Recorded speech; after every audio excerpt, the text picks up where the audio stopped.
Permitting Reform and Transportation Week is brought to you by the Business Roundtable.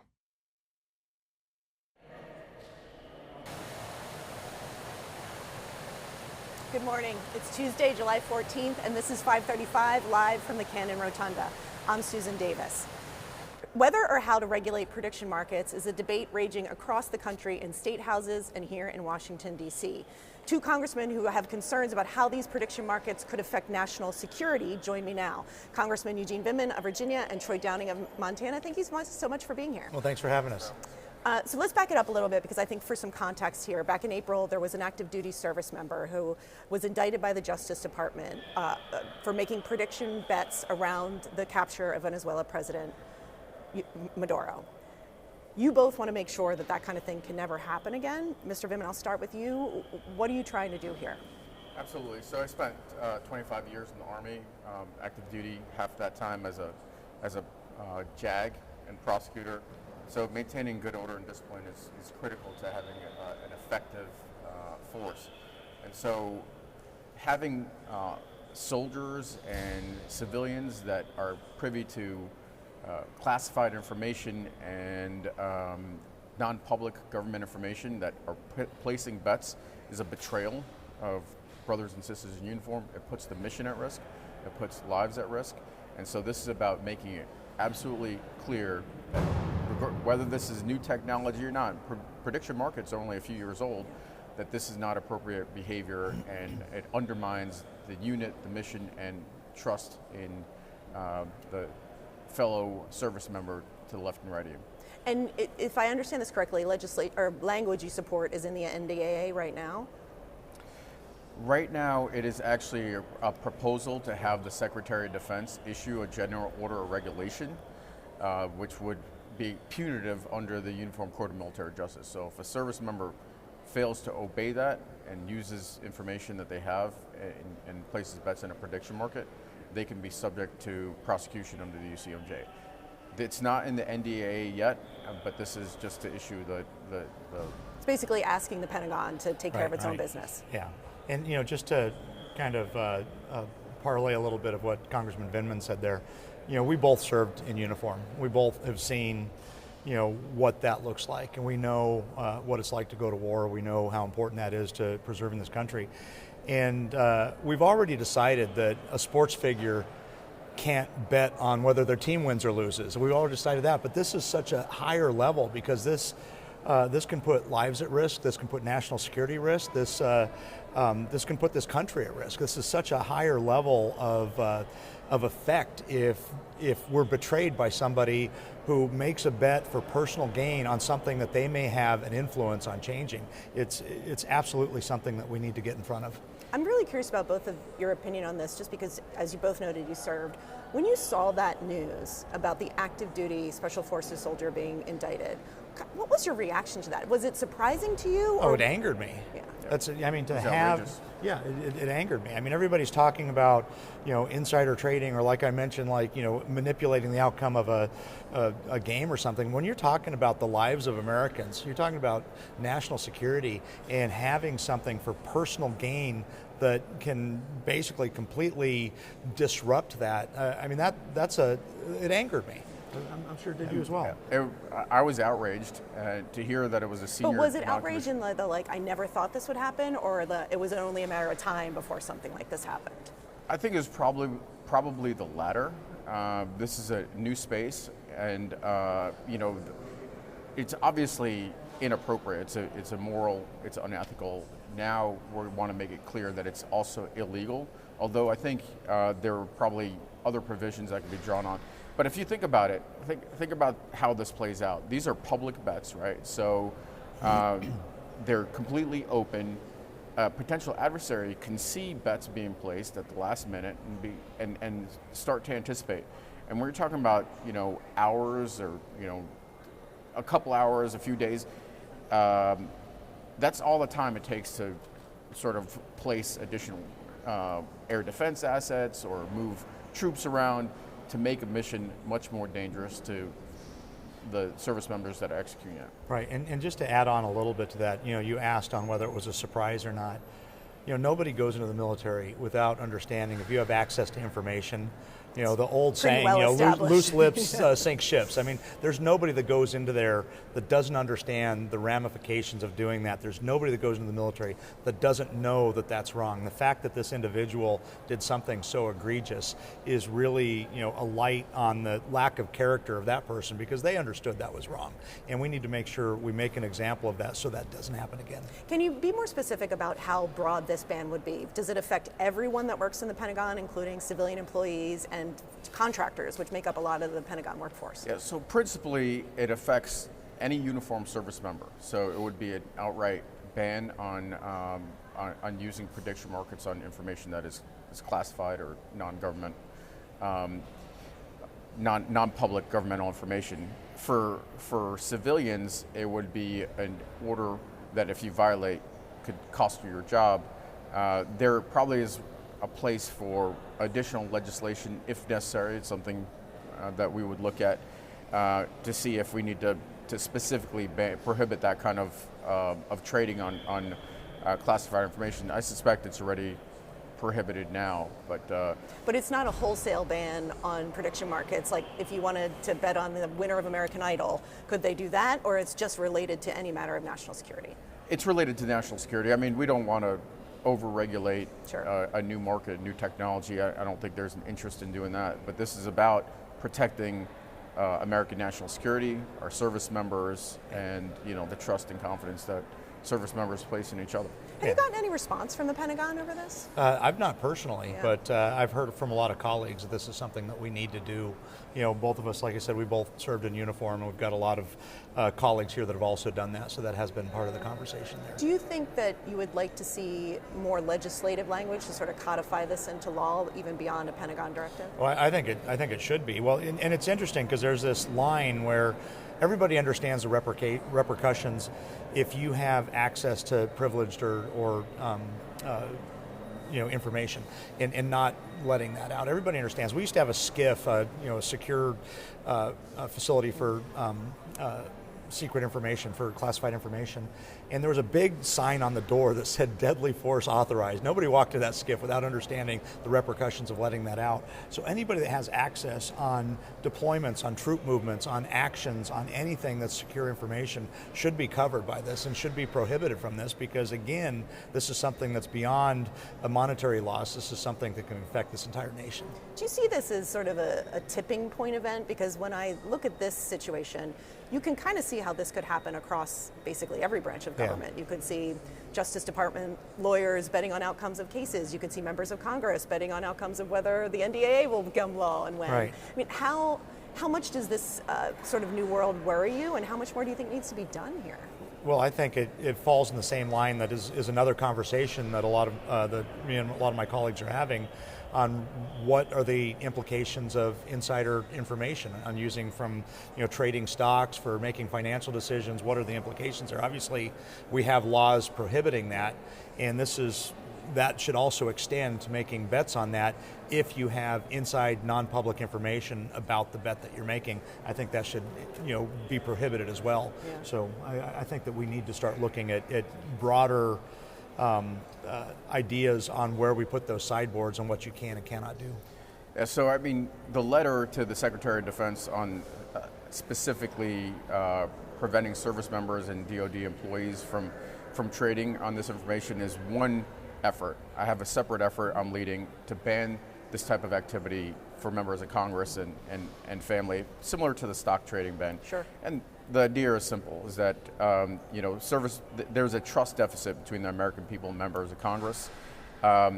In the service, we expected higher standards from our leaders. And for some reason, in this institution, the standards appear to be lower. Yeah. And I think that is unacceptable, and I would love to see the restoration of some confidence in our elected officials. Yeah. And it goes beyond just the breakdown of trust, which is obviously something that's of paramount importance. Again, it puts us all at risk. Yeah, I mean, I think to me, particularly when it comes to Congress, is certain things can be legal but unethical, right? I also wonder if there's a question of, should this be an ethics rule in the House? Because you could see there could be a lot of gray area here. I would certainly support that.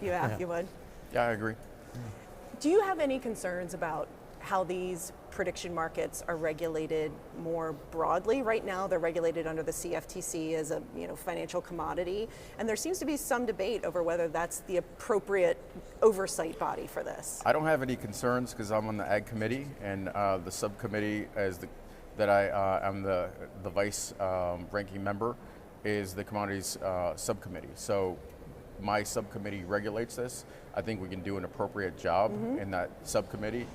So I don't have any concerns that the jurisdiction is not in the right place. Right.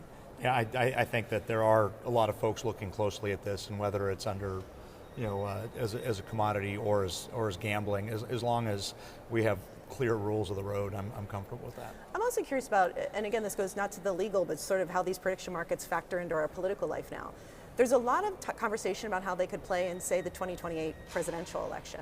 I wonder, just as politicians, how you look at that and see these markets as sort of indicators and how they're used as indicators in elections, and if you have any concerns about that. Well, I think it's like a lot of polls. It's gee whiz information, and it's interesting. Although if you some would see argue yourself, they think they're more accurate than some polling sometimes. Interesting. Well, I'm sure they do, and time will tell as we start to see a couple of cycles of that. But I kind of treat it like polls. I mean, garbage in, garbage out. You never know who might be manipulating something one way or the other to try to get a response. Yeah. And time will tell. Yeah, I've had meetings with representatives from this industry. And the way they couch this is it's a hedge, it's sort of insurance bet, more broadly. But as far as a prediction tool, once you have what they describe as liquidity, so you have a few thousand people participating, and they're putting money on it, right? Which means they have skin in the game. Then they're actually telling you the truth about what they think rather than what they think people want to hear, and so. I'm open to this as sort of as a new technology. If we have the proper guardrails in place, I think it could be valuable. But we do need to make sure that we, in the national security, confidential information space for government employees, whether it's Congress or uniformed service members, Department of Defense officials, that we have the right guardrails. There's always the possibility, though, that somebody is willing to put money into something they don't believe is going to happen in an effort to sway public opinion. Sure. So, it just depends on what your goals are. Yeah, I mean, also one of the realities here, and we talked to you recently, one of your former colleagues, Sean Patrick Maloney, who's now advocating for these prediction markets. But one of the realities they seem to be is they're just really popular. It seems like this is a new thing that it clearly is not going anywhere. So it's something that people are going to have to deal with in some capacity. Well, I think there's some just pure entertainment value there, just looking to see who's betting on what. It is kind of interesting to see all that coming out.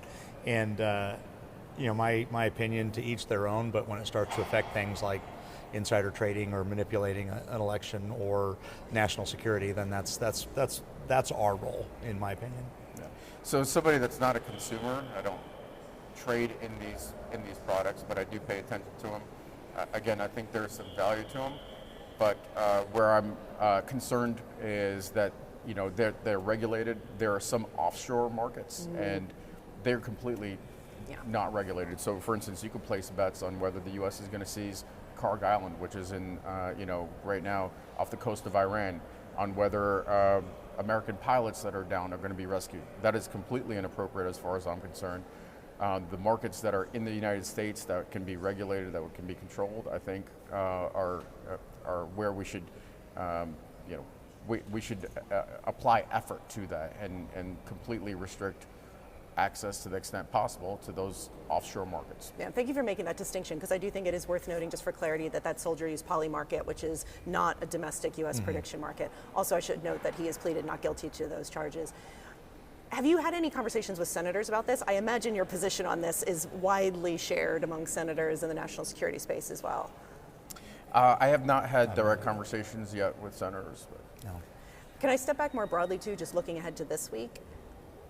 What's your sense of what's going to happen with the NDAA, and what concerns do you have that the House seems to be pretty jammed up right now, maybe on unrelated matters, but it is affecting the underlying policy? Yeah, well, I'm hopefully optimistic that we start to get back to regular order, get a rule passed, and start to do what people sent us here to do. And I think that there's light on the end of the tunnel. I think that we are going to be able to achieve that definitely within the next 2 weeks. Do you share that confidence? Yeah, so I think my colleague would have better insight on whether a rule is likely to pass or not in his caucus. But I participated. I'm on the House Armed Services Committee. I participated in the markup for the NDAA. I voted for it out of committee. Obviously, we have to see. I pay close attention to what the amendments are that are coming out, what will be attached to it, whether I can support the final product. But for a 25-year Army vet who represents a district with nearly 20,000 active duty service members, 3 military installations, and tens of thousands of Americans that work in national security space, I'm concerned about making sure that we are secure, that we're pacing our peer threats, while balancing also how much we're spending on national defense versus other critical priorities like healthcare and Social Security and things like that. Where are you both coming at the request from the administration for more defense spending before the end of the year? Well, I think we need to look at that very carefully. We need to make sure that we have the resources to defend our interests and continue to do that, support our troops, support the defense of this nation. A lot of times the devil's in the details and saying, what's asked and what's actually needed, and we'll see where that calculus ends up. But I do understand that we're going to need funding, and where that number falls remains to be seen. What do you think about it? I'll say again, the proposal is for a defense budget of around $1.5 trillion, right? That's the NDAA plus reconciliation plus supplemental. And the president said a few months ago that we can't afford to pay for child care, Social Security, and health care because we have to pay for national defense. Look, I think there's a conversation to be had about what that amount is. But when we have a nearly $40 trillion national debt, I think we need to look at this very carefully and allocate finite resources in a way that best serves the American people. Yeah, I think we need to look at the whole package, and I'm very happy with the bipartisan work that's happening in the Appropriations Committee. I think that Chairman Cole and Ranking Member, I think they've been doing a great job, but we do need to be very cognizant of finite dollars and our national debt. Those are all big issues we need to keep, in terms of prioritizing, what we need to take care of. I want to thank you both for your time on this conversation, but if you'll indulge me before I let you go, we like to do a short segment at the end of our interviews called our 1-minute segment, in which we ask very difficult questions that will be hard to answer. Well, Congressman Vindman can go first. No, I'm going to ask the Montana congressman first, because this is a good question. What do you consider the best food in your district, with the caveat that your district is obviously very large? Well, one thing that I like to brag about is my district. I have more cows than people.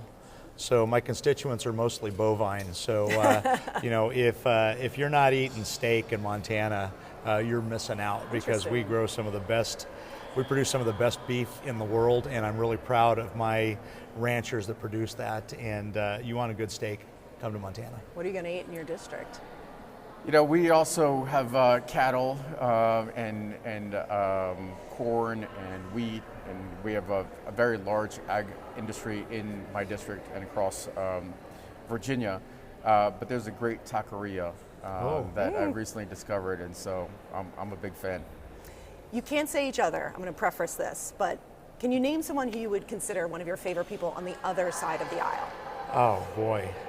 I mean, there's so many that I've actually enjoyed working with. Janelle Bynum, I've done some bills. She's co-sponsored some bills with me on financial services. Hillary Skolton has co-sponsored things with me on small business. I mean, there are a lot of folks.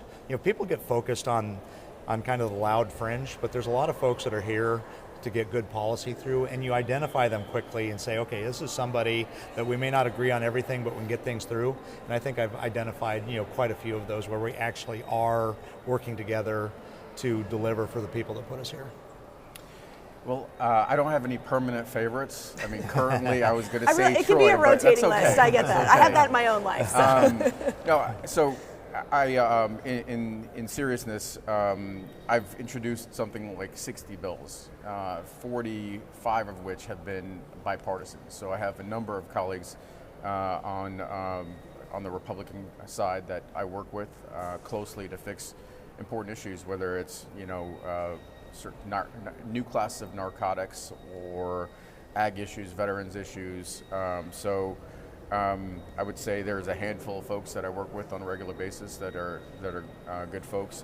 I really like somebody like Fitzpatrick and their stance on Ukraine, which I think is probably the most important national security issue that we're facing right now, like at today, rather than something that maybe a few years down the road.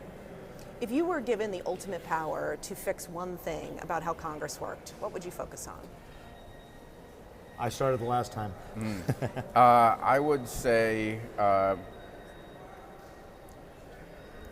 sometimes we find ourselves very siloed, and when I served in the military, it didn't matter if you're a Democrat, Republican, it didn't matter what part of the country you're in, you're sort of focused on the mission and focused on serving the American people.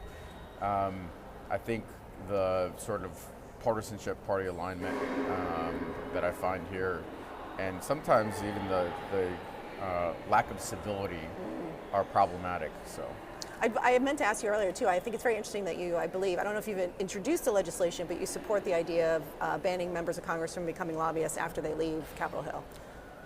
That's right. Yeah, and again, I think the self-enrichment, self-promotion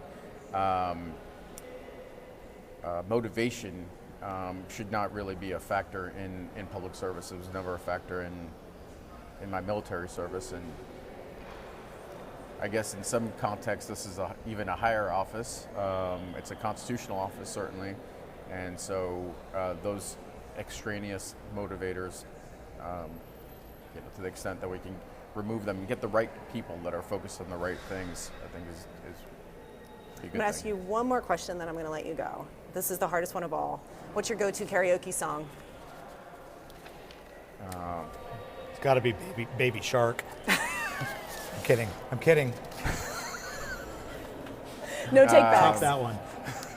I mean, I'm a big fan of West Virginia, although I represent Virginia. Just like we sang it as a family on road trips, so we just dropped the western part. Which West Virginia? Almost Heaven, West Virginia? Is that? No. Oh. Oh my God! Now I'm blinking.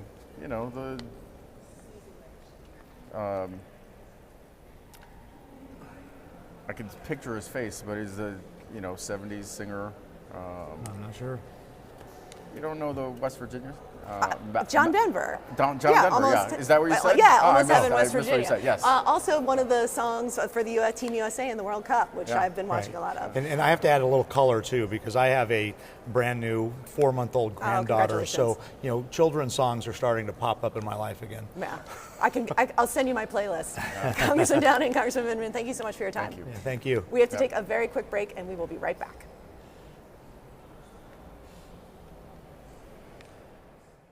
We'll be right back. Here on Capitol Hill, the 535 are in charge, the members of Congress. But in a democracy, in the people's house, you need to be heard as well. So if you have questions or comments or ideas, submit them to us at 535.news, because here with us, the floor is yours.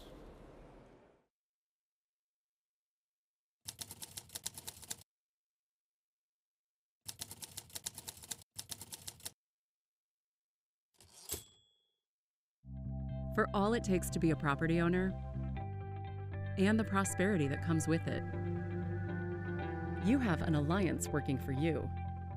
The American Property Owners Alliance. Real estate experts, financial professionals, and community leaders standing together to support, protect, and represent millions like you. Homeownership is the American dream. We're here to keep it that way. Every new day is a chance to turn challenges into opportunities for rural America. When we unlock homegrown solutions like E15, our communities don't just keep up, they pull ahead.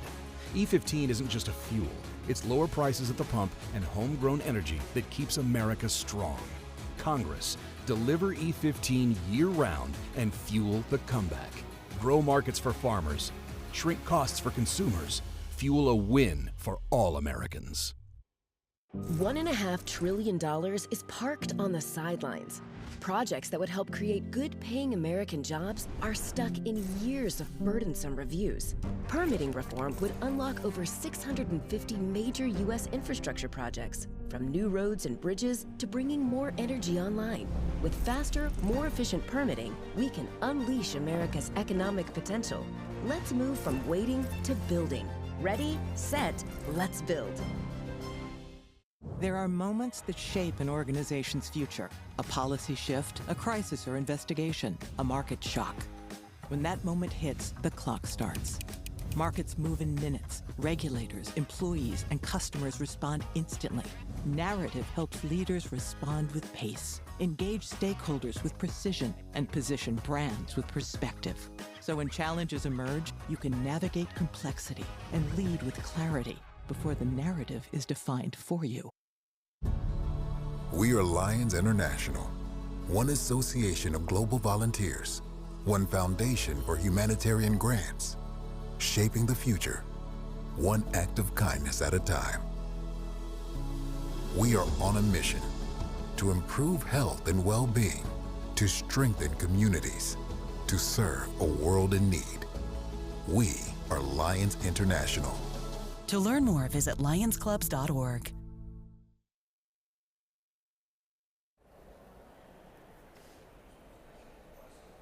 Welcome back to 535 News. I'm Leanne Caldwell, the Chief Washington Correspondent for Puck News. Joining me now is Congresswoman Laura Friedman of California. She sits on the Transportation and Infrastructure Committee and also the Committee on Science, Space, and Technology. She represents California's 30th District, which includes Burbank, Glendale, West Hollywood, and parts of LA and Pasadena. That's quite an area that you represent, a big, obviously populous area. Today we're dividing into the bicameral bipartisan legislation to cut red tape on federal investments in housing. Congresswoman, thanks so much for joining us today. Thanks for having me. So there was just a bipartisan housing bill that passed Congress. The president did not sign it into law, but it is law now. He let it float into law. But you have different legislation that would also address the issue of housing and affordable housing. Tell me a little bit about it. Sure. So we have a few pieces of legislation, and just to be clear, I represent Los Angeles, the heart of LA, with Hollywood and areas around that, and housing is the biggest crisis we have locally. Mm-hmm. People can't afford rent. Other people, particularly young families, feel that owning a home is completely out of reach for them, not just now, but at any point. And people leave, and when they do leave, they cite the high cost of housing as the #1 reason why people are leaving Los Angeles. So this is a huge problem across California, and it's growing across the country. So I was in the California legislature for 8 years and worked on housing every single day. So when I came into Congress, I had that same priority. So one of the pieces of legislation that I've introduced is the Cut Red Tape for Housing Act, which has to do with NEPA reviews of housing, where when affordable housing is being built, even if it's infill, even if it's a donut shop that's being taken down to build an apartment building for senior citizens, an environmental review has to be done if there's federal money involved. It's a waste of money. It's a waste of time. It drives up the cost of building that housing, and often that cost is passed directly along to renters. And there's no purpose for it. So my bill would say that for infill housing that's on previously developed land in urban centers, we wouldn't have to do that kind of environmental review anymore, because waivers are being granted to these projects, but after stalling them for sometimes up to a year and adding hundreds of thousands of dollars to the cost of the projects. It doesn't make any sense, and we're getting rid of it. So what is the holdup? Why is it progressing? It is progressing, and there is a piece of it in the Road to Housing but it's not as complete a piece. That will help and to the Road to streamline. Housing was the bill that had just passed. Correct, and it's our bill is bipartisan, and there's support for it, widespread support, and I don't know of any opposition to it, but things move really slowly here in Congress. So I'm going to keep pushing for this bill every single day, because sometimes the project getting built or not depends on it. And the other piece of legislation is our bill called the Build Hubs Act around very wonky programs called RIF and TIFIA that are about developing near high quality transit. And this would allow those existing programs to be extended, but to actually be more effective to build housing. Right now, they've never been used for affordable housing. Given that that transit-oriented development is in the title of the programs, we want to fix them to make sure they can be used to build affordable housing as well. Explain that a little bit. So Sure. Transit funding for housing. So this is transit-oriented development. So what this is saying that when you build, let's say, a subway stop, you want to have the land around that be intensively developed, because people are now taking that transit, they're taking a train to go somewhere. When they come out of the train station, that's where you want there to be things that people can walk to. Yeah. You want amenities, you want hotels, you want housing to be right near that transit, so that people who are commuting can actually walk to the train and get where they need to go, or pop out of that train station and walk to where they need without having to drive long distances. So that's the way that cities operate, right? You have your subway stations near your developments. So this program is supposed to help to build that kind of infrastructure and to build those developments near transit. Don't forget, for this high quality transit, we've invested often billions of dollars in taxpayer money. You don't want to build a train station and have nothing around it. Right. That's what the programs were supposed to do. But what they failed at doing is to support any housing near that same transit. So this would tweak those programs, those existing programs, extend them, but now allow those resources to be used to build affordable housing near transit. So who are the opponents? Well, again, we don't really have opponents, except for just the processes within Congress that make things difficult to move. And right now, unfortunately, while we've got the Republican Party controlling all three branches of government, we've seen bills just grind to a halt. We've seen the work of the House grind to a halt, where they've been unable to hold their coalitions to pass just basic legislation to drive down costs for Americans. Building more affordable housing near transit, it should be something that we all support. It'll make it cheaper to live for people. It'll bring people closer to where they work and to closer to the tools they need to cheaply get to where they work. Instead, we still are forcing people many times to own a car and drive long distances to get to work. Here in Los Angeles, we have people, because of the housing costs, being pushed hours away from where they work and having to drive for hours to commute to jobs. It increases congestion, and it makes life a lot more unpleasant and less affordable for those people. We want to give them a chance to live closer to where they work, or closer to transit that they can take to get to their jobs. So you have worked in the state legislature. You are now a member of Congress, a freshman member of Congress. Why is this? Can you explain to me and to everyone why housing is so difficult to solve? What was the state legislature unable to do, and what can Congress perhaps do? Well, it's a complicated area, but what the state legislature in California focused on was removing the bottlenecks that stop people from building housing. Sometimes that's local zoning, where people just say, we just don't want any building in our community. Meanwhile, while still having sometimes hundreds of thousands of people commuting into those communities to work, but refusing to add the housing. And it doesn't just keep people sort of from the outside coming in, but it also prevents people's kids from living in the neighborhoods they grew up in. So sometimes it's making sure that communities build the housing that they need as they grow, build the housing that they need for their own population. Sometimes it's building housing that specialized populations need, like for seniors, or for people who are in recovery, or people who have disabilities, and making sure that we have enough housing for them. I will tell you that in Los Angeles, where we see people becoming homeless on a daily basis, the fastest growing group of homeless people in Los Angeles are seniors. Not people that are addicted to drugs, not people that aren't working because they're lazy or something. It's literally seniors who have given to their communities, who have raised kids, who have worked jobs, who are seeing their rents increased, and because they're on fixed incomes, they can't afford it. We need to have places for people like that to be able to live that they can afford, and that's where building affordable housing comes in. Great. On another topic, Yeah. I want to ask you about Paramount. Sure. A dozen state attorneys general yesterday filed suit to block the merger from moving through. The California Attorney General, Bonta, was leading this effort. And do you support what he's doing? I do. And it's really unfortunate that this administration, the Trump administration, has defanged our federal regulators. Everything from the FCC to who review mergers, to the EPA that keeps our air and water clean. They have just defanged these regulators and said, hey, large corporations, you guys do whatever you want. They don't enforce white-collar crime laws. They don't enforce laws that we have on the books against monopolies. So it's falling to attorneys general to enforce the law. These are federal laws that are on the books right now for very good reasons. And I think that it's correct that when you have a mega merger that's going to have huge implications for consumers across the country, for people who stream, for people who go to the movies, and certainly for my constituents in Los Angeles who are worried about losing their jobs, that we have people who are tasked with making sure people follow the law, review this merger, and that's what's happening here. Why will it be bad for your constituents? Well, it certainly would be bad for my constituents if we have one of these two studio lots close. It would be bad for my constituents if we have efficiencies leading to thousands of people being laid off.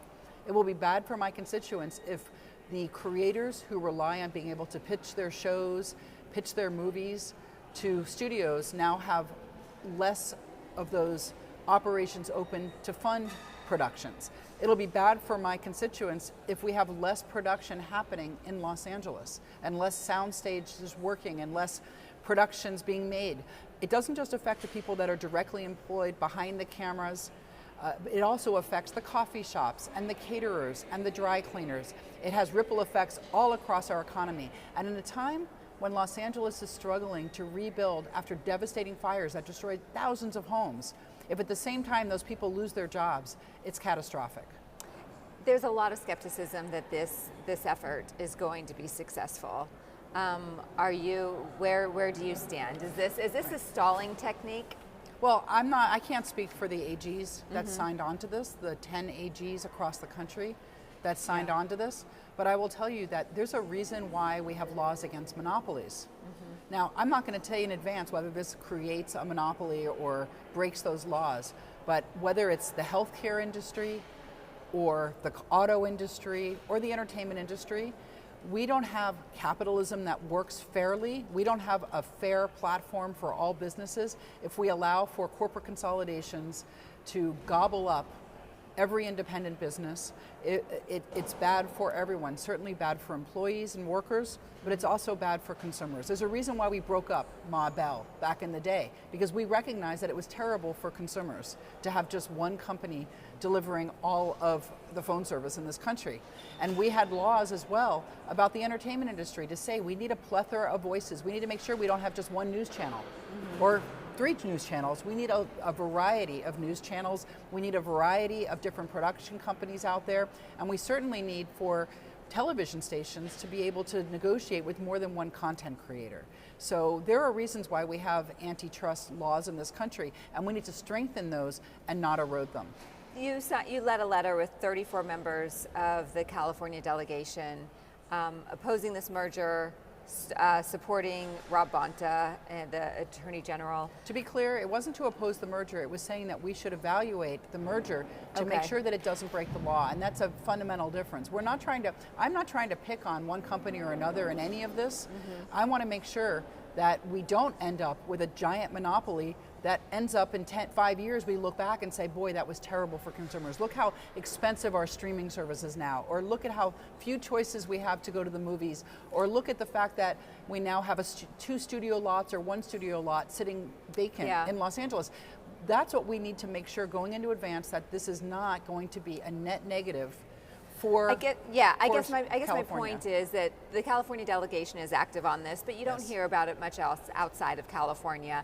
Is that a problem? Should more members of Congress be more outspoken about this? Well, it's not just California that's bringing this lawsuit. It's a bunch of different states. So let's not forget that we have 10 states involved. So they are seeing the implication of this for their consumers, let's say, across the board. And I would say for every state, whether it's entertainment or it's hospitals or any other sector, we are seeing unprecedented levels right now of corporate consolidation in this country. Yeah. We see massive layoffs across every sector as a result. That, coupled with what's going to come with AI for job losses, is something that every elected official should be paying a lot of attention to, whether or not you're a Democrat, because all of our constituents are going to suffer if they don't have a place to go to work every day. Great. Congresswoman, very quickly, we are Sure. out of time, but I want to ask you, you've agreed to 5:35, 1 minute, but I have a question specifically about your new tenure on the Hill. Sure. What's your favorite thing about being a member? My favorite thing is that I feel like I'm part of history, I'm part of American history. And then in this moment, defending democracy and making sure that our country has a great path forward for the next 100 years is crucially important. And I love being part of that effort. I love this country. I care deeply about it. And walking into the Capitol building every day, I get such a thrill that I'm part of this democracy and this great experiment, and I want to see it succeed. Great. Congresswoman Laura Friedman, thanks so much for joining 535. Thanks for having me. And we will be right back after a short break. You're watching 535, and we'll be right back. In Afghanistan, the IED actually penetrated the vehicle between my legs, but it was a miracle that we all survived in the vehicle. When I began the process to separate from the military, it was during COVID. And with the issues back home, we just knew we got to come back home and take care of the family. So we had to go stay at our mom's house. And there was already 3 people living there and 5 of us, or 8 people. How many bedroom? Like a 2-bedroom. Like a 2-bedroom house. We were desperate. So then when we transitioned to Texas, it was very much so like, what are we gonna do now? When I came home, I needed a new roof due to a storm, and I was about to lose homeowners insurance as well. I applied for Operation Homefront Critical Financial Assistance Program. They've really been a blessing. I'm in the Permanent Homes for Veterans program. They built a house for me, and it's amazing. We got the call, this is your house, and the kids and I took off just to go sit in the driveway and cry. It's life-changing. It took us from a hopeless situation, and now we're homeowners. We have a savings account. The best way to describe Operation Homefront is that it's like a family, because they're always there for you. I would say you guys are angels behind closed doors. Operation Homefront has impacted my family in a way that's probably going to be passed down through my family's history. It's definitely going to be a story that's going to be told for generations. America leads the world in medicine development. It matters. We get new medicines first, nearly 3 years faster. 5 million Americans go to work because we make medicines here at home. And not relying on other countries keeps us safe. But China is racing to overtake us. Will we let them? Or will we choose to stay ahead? When America leads, America cures. Let's tell Washington to keep us in the lead. I enlisted as a medic to be there to help my patients, and after an injury, I found myself as a patient. I experienced post-traumatic seizures. Depression is a big one that comes along with it, PTSD. So I pursued my PhD in neuroscience and regenerative medicine. The coalition has helped fund my academic pursuits. They genuinely care about helping the vet in whatever way that they can. Through supporting the coalition, you're supporting some of the veterans that have the biggest needs. Visit saluteheroes.org to learn more.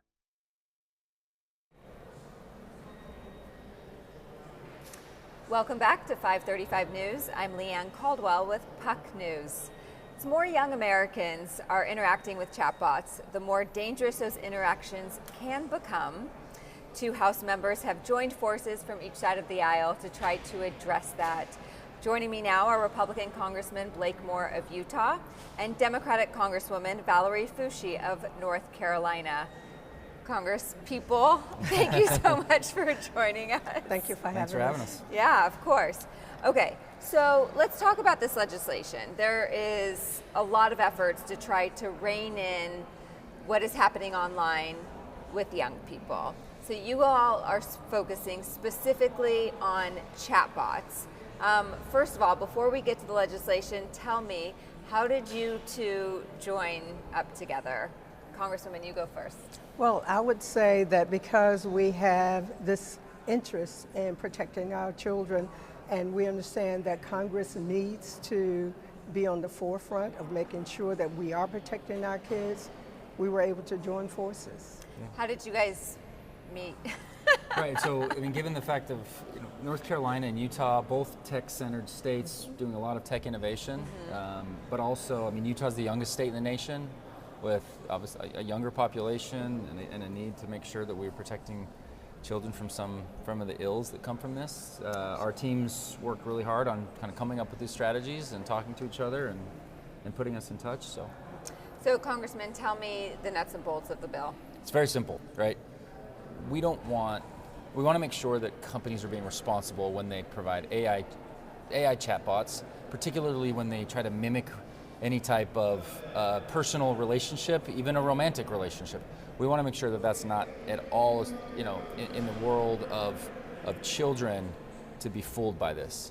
And also the proper disclaimers, like there's a recognition that we shouldn't be doing that, but there isn't strong enough enforcement and regulation that says, hey, you have to make a disclaimer, you have to make it very clear these aren't real relationships, you have to make that like obvious on any type you're interacting with this, because kids are going to get fooled by this and think that this is something more than it is. And this is a classic case of we needed to be strong about the regulation on the application of AI. This is not hitting the generative computing power that we want to win the AI race with our adversaries, right? That's not saying we don't want to innovate and create advantage for the United States and to be a world leader. We just don't want these use cases that could be very harmful to children to grow into something that they shouldn't. Congresswoman, is there a specific age that defines what a child is? What is the age that they can use these chatbots freely? That's an interesting question, but I would say it's easy enough to say that AI companies are not able to provide companion chatbots to underage children. So 18? And I would say 18. Uh-huh. I would say 18. So you guys is there a reason you don't have a specific number yet in your legislation? Well, for me, I guess I came from state government, and understanding in the state of North Carolina, a youth can emancipate at age 16. So certainly it wouldn't be under 16, because above that age, a person can make decisions for him or herself. But I think 18 is a good age. I think throughout high school, where children's minds are developing, we want to make sure that AI chatbots are not distributing harmful content, sexual content, suicidal content that will make kids think that they're speaking with a human and that this human is acting in his or her best interest. We need to make sure that we're protecting our kids from that. It should be every age. I mean, we should be as a society willing to separate the fact that we need to probably triple down on our personal relationships with our family and our friends and our colleagues, and not resort to this. But it's particularly damaging to younger children. I have a son who's got special needs. He's on the autism spectrum, and this would be so easy for him to get manipulated from these type of interactions that are now ubiquitous. And so even though there's already a recognition this shouldn't happen with young children, our job as lawmakers is to make sure that we make it very clear and send a strong message that we want this to be heavily enforced, and like the disclaimers are key to make sure that every time there's an interaction, it's like you are not interacting with a live person, you are interacting with an artificial relationship, that kind of stuff. It's just we need to make sure that that's strengthened. So there's pushback on this legislation on multiple fronts. You said that you are a parent. Must mean it's good legislation. It must be. You said you are a parent with a boy. I think you have multiple children. We have 4 boys. What do you say to the critics who say that this takes away the parent's role and parental rights? It assists the parent's role. Mm-hmm. I mean, I can't be everywhere at every second. My wife can't be everywhere at every second with the kids, and these applications are becoming ubiquitous. And if we got another bill that is also about, particularly about toys, children's toys, and adding chatbots to them, and not allowing that. So, like, technology is growing faster than we can as parents to be involved in every second. This stuff could be thrown into a video game. That you're like, yeah, my kids are playing football. They're playing a football game, and all of a sudden there could be some interactions that were taking place, and this stuff can slip in, and we just need to be strong. So no, it's only helping and assisting parents in their efforts to be involved in their children's lives. Parents can't be everywhere all the time. Yeah. It's just that simple. And there's also concerns from critics who say that there are privacy concerns, that also this could be unconstitutional. I think the Cato Institute has come out and said that this could be unconstitutional. What is your response to that, Congresswoman? I think that there are ways to protect the privacy of individuals, and certainly that should be first and foremost.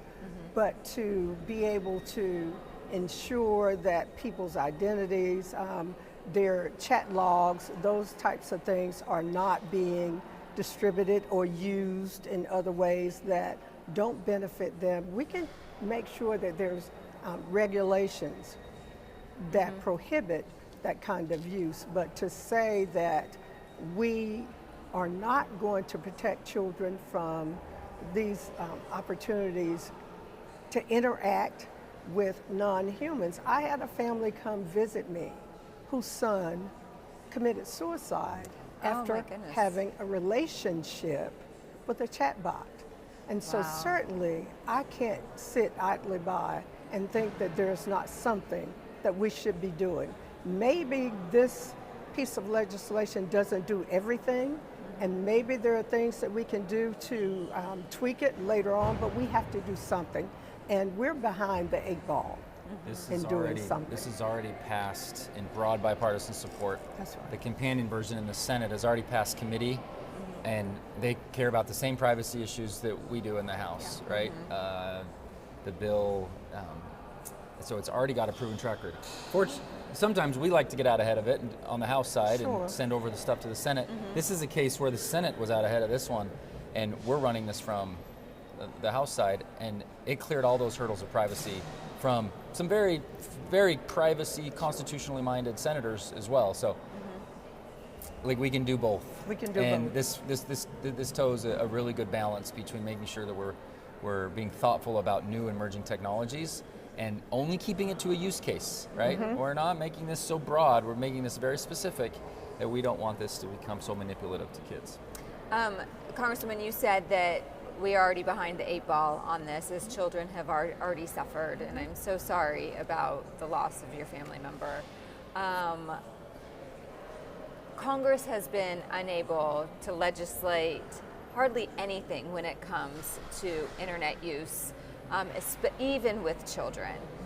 Is this time going to be different, and why?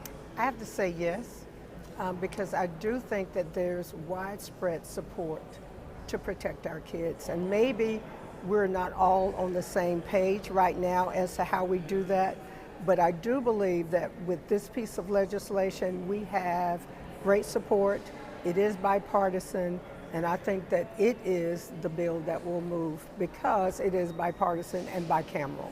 I mean, Valerie and I should have been doing this from the start, right? We're the duo that's going to get it done. That's right. This is our first bills. These are our first 2 bills together, and say that some in jest, but we're sincere. We're striking the right chord. We're balancing it, and it's an opportunity to do this. What does leadership say on both sides? So you're right about a reluctance to be able to get something done with respect to AI, and you look at regulatory history from as technology continues to rapidly emerge. It's always tough to get this done, and usually you are in a lag period when you're regulating something that has become so new and innovative.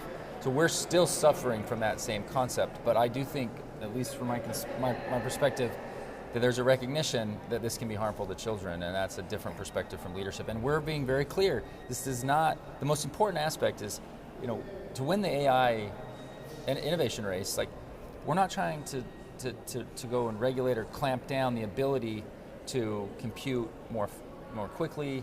The generative bar within AI, this is the application that sprouts off from that. That's right. That's an area that I think there's an agreement that we need to be able to address. And if we can't rally around, supporting children, then we've got bigger problems here in Congress than I thought. Agreed. Congressman, I'm going to ask you both a news of day question. First on reconciliation.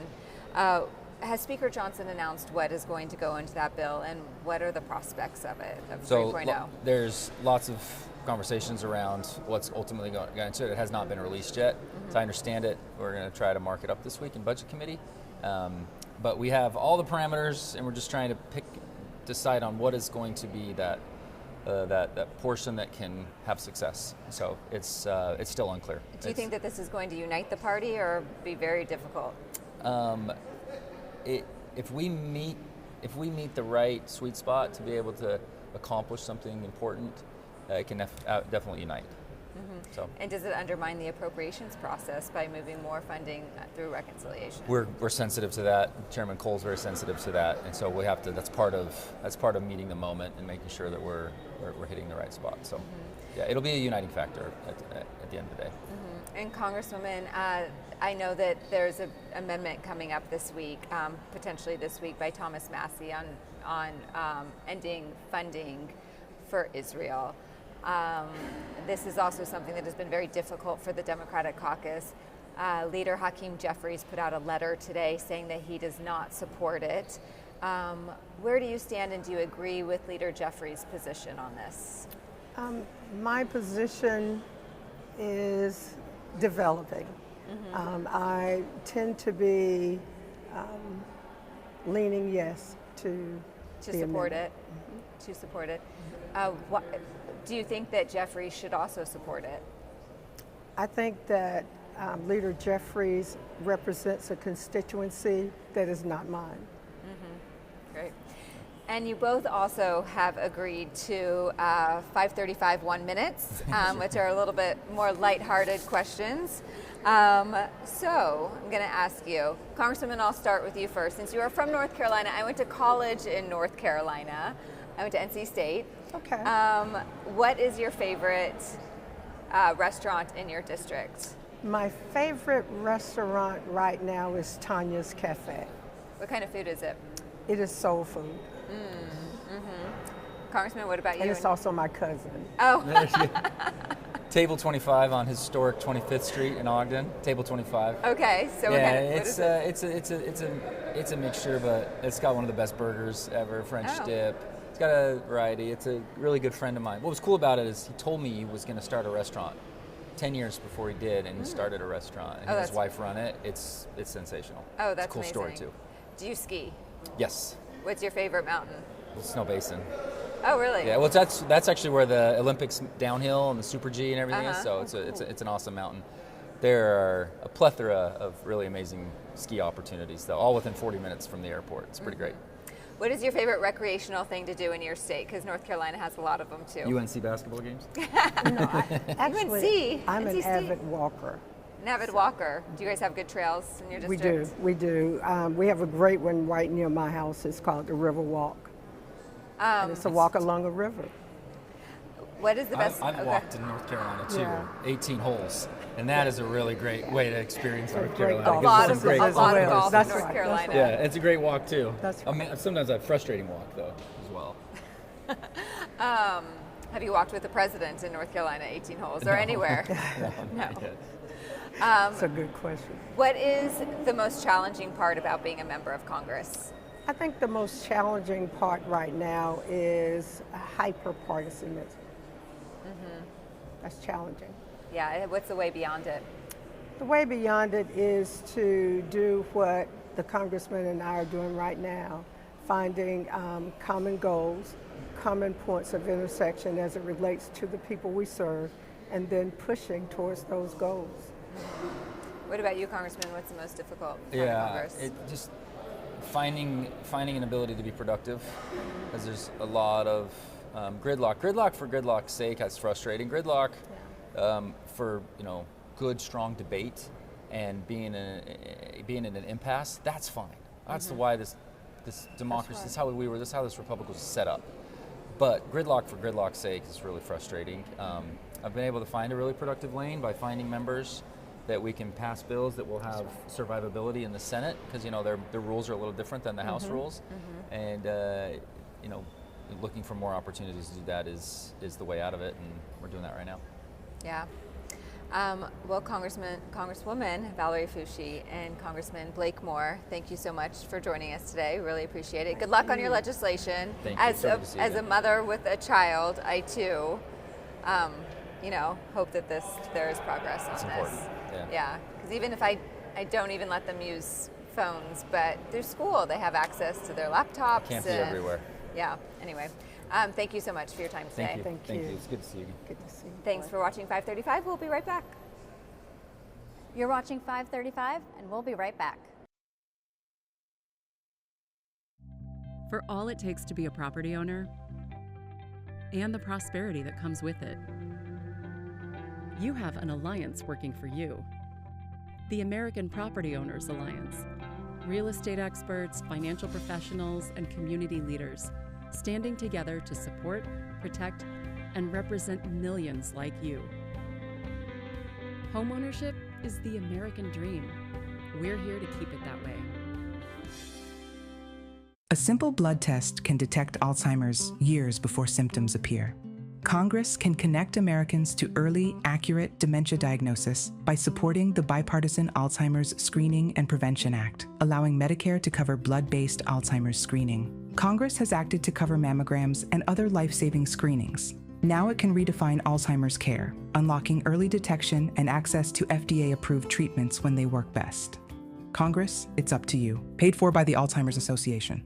He is what your show is called, The Decider. It's Washington's hottest new show, and it has the Beltway buzzing. Americans, they know BS when they see BS. Pulitzer Prize-winning journalist Brody Mullins. Is this era ending and is a new era beginning? And veteran strategist Lisa Camuso Miller. Have you ever had to tell a client no? Talk to the biggest and most influential players. We wanted $1 million. He said done. Rewriting the rules of influence. Business is going to be on the ballot. Congress needs to do their job. They become lapdogs rather than watchdogs. The people who never talk. That's such a good question. Talk to them. It was kind of fun, actually. It's Washington's only show by and for insiders. Welcome to the Deciders. Watch weekly right here on 535. We are Lions International, one association of global volunteers, one foundation for humanitarian grants, shaping the future, one act of kindness at a time. We are on a mission to improve health and well-being, to strengthen communities, to serve a world in need. We are Lions International. To learn more, visit lionsclubs.org. Congressman Molina, thank you so much for being here. My pleasure. Appreciate you having me. Can you explain to people where your district is and what kind of district it is? What do they grow in your district? And is that a big job industry in your district? Talk to me about this bill you have. It's called the Farms Act. What exactly is the problem you're trying to solve with this? Is this something that the administration could address on their own, or does it need to require Congress to pass a law to really fix it? Is this bipartisan at all? Do you have Democratic support? So what's the brass tacks here? Who's your counterpart in the Senate, and what is the path forward you see for this legislation? Oh my gosh. Let me think about that.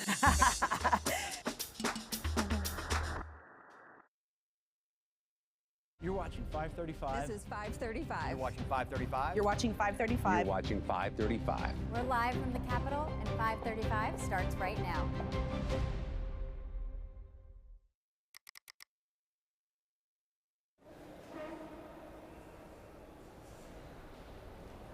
We're back, and this is 535. I'm Susan Davis, and I'm joined by my co-contributor, Mariana Sotomayor of Puck News. Illinois Democratic Congressman Sean Casten and Minnesota Republican Congressman Pete Stauber are here to talk about a bipartisan aviation bill that they've been working on together since at least last year. Congressman Casten, I'm going to start with you. It's called the Mental Health Aviation Act. What would it do? So right now under FAA rules, if you are a pilot, if you're a student studying to be a pilot, if you're an air traffic controller, and you ask for mental health counseling, you are immediately grounded for a minimum of 6 months. You aren't able to go back to work until you've gotten clearance, and there's a shortage of air traffic control, of medical examiners. And the stories, the results of that are tragic. I had a constituent who called me because they found out their son was struggling with mental health issues in his suicide note, where he said, I thought I could muscle through and I didn't. And so what we've done in this legislation is to say that we need to treat mental health the same way we treat your vision. If you're a pilot and you're struggling with vision, go see an eye doctor and don't lose your ability to fly. And this says, if you disclose, that's not a penalty. Let's get you the care we need. Let's get you checked out right away. It provides funding to have more medical examiners, money to destigmatize the process and make sure people understand it. With Pete's great help, we got this through the House unanimously. It's through the Senate committee, I guess, and we got to get it to the floor now over there. How would it change the system? You said if somebody seeks mental health care now, they're grounded for 6 months. How does your bill change the way the system works now? First off, I want to thank Sean for bringing the Mental Health and Aviation Act up. He led it, he brought it to our attention, and being a former police officer meant a lot to me, so I want to thank him publicly for doing it. It was a constituent that this is how it works. You're supposed to bring legislation that's near and dear to your heart. But what this is going to do is it's going to allow the aviators and air traffic controllers to ask for help without being punished or grounded for 6 or 8 months before they get an evaluation. We want our aviators and our air traffic controllers to ask for help. We know that at least one in four adults in their lifetime are going to experience a mental health crisis. And it's not a sign of weakness to ask for help. It's actually a sign of strength. We had a colleague do it recently, and we want to be able to make sure that our aviators and air traffic controllers understand that mental health, there's help for you, and it's a sign of strength, and you don't have to worry about losing your job. And this is also about the family too, because people that are struggling with mental health, their family oftentimes is aware of it and not sure. We want them to know there's help for you, and this bill that Sean and I are putting forward it does exactly that. It keeps our skies safer. Nobody has to suffer in silence, nor should they. What we like to do here is obviously shine a light on any bipartisan compromise, because I feel like usually that is the spotlight isn't there on that. But even just learning about this bill, I had no idea, right? Like, we all travel all the time or get on airplanes. You don't necessarily think about the pilot state of being. And you both touched on this individually, but you had stories or even life experiences where this came to mind for both of you. It just became an issue. And Congressman Stauber, I'd like you both to share what that meant and how this came to be. But Congressman Stauber, you are a former police officer, and you've shared that there's a culture of silence in law enforcement. Yep. And that kind of helped you engage on this issue. Yeah, so on a personal level, I was involved in a critical incident, and it was a night shift. I remember in the morning when I got lucky, a guy tried to kill me and the gun malfunctioned. So I remember just how lucky I was. I went home, didn't sleep the day shift, didn't tell my wife what happened, and then I go back the next night for the night shift, and at roll call, they're talking about my incident, and the lieutenant says, "How you doing, Pete?" And I said, "I'm doing good, tough hockey player, I've won fights and lost fights." I was just damaged inside from the incident. I knew how lucky I was. And we had a lieutenant that after everybody was gone, put his arm around me. He says, I want you to talk to somebody. And it was our police psychologist. That's exactly what I needed. Early on in my career, I had this happen. So I am an advocate of what this bill does and what Representative Casten and I believe in, that mental health, it's that when you're in a crisis, you have help. I experienced it. I had to ask for help twice in my police career. I think the stigma within the police and EMS profession generally, it's starting to change, and that's what we want. We want people to ask for help and not have to suffer, or their families. So I'm really excited about this bill, and again, it's gonna keep the gold standard in aviation. It's gonna keep us all safer. Nobody should suffer in silence. So, I mean, I'd mentioned the story about the family that first brought this to us, which is just, it's an unbelievable act of grace to lose your child and just decide you're going to turn this into something bigger. I will say that since we've brought this bill forward, I've lost track of how many other stories you get. Like, I think every time I speak to a group of pilots on this, someone will pull me aside and say, we just lost another one last week. These stories are all out there. And one of the ones that was just shook me up, I was sitting there with there's a pilot mental health association that's advocating for this.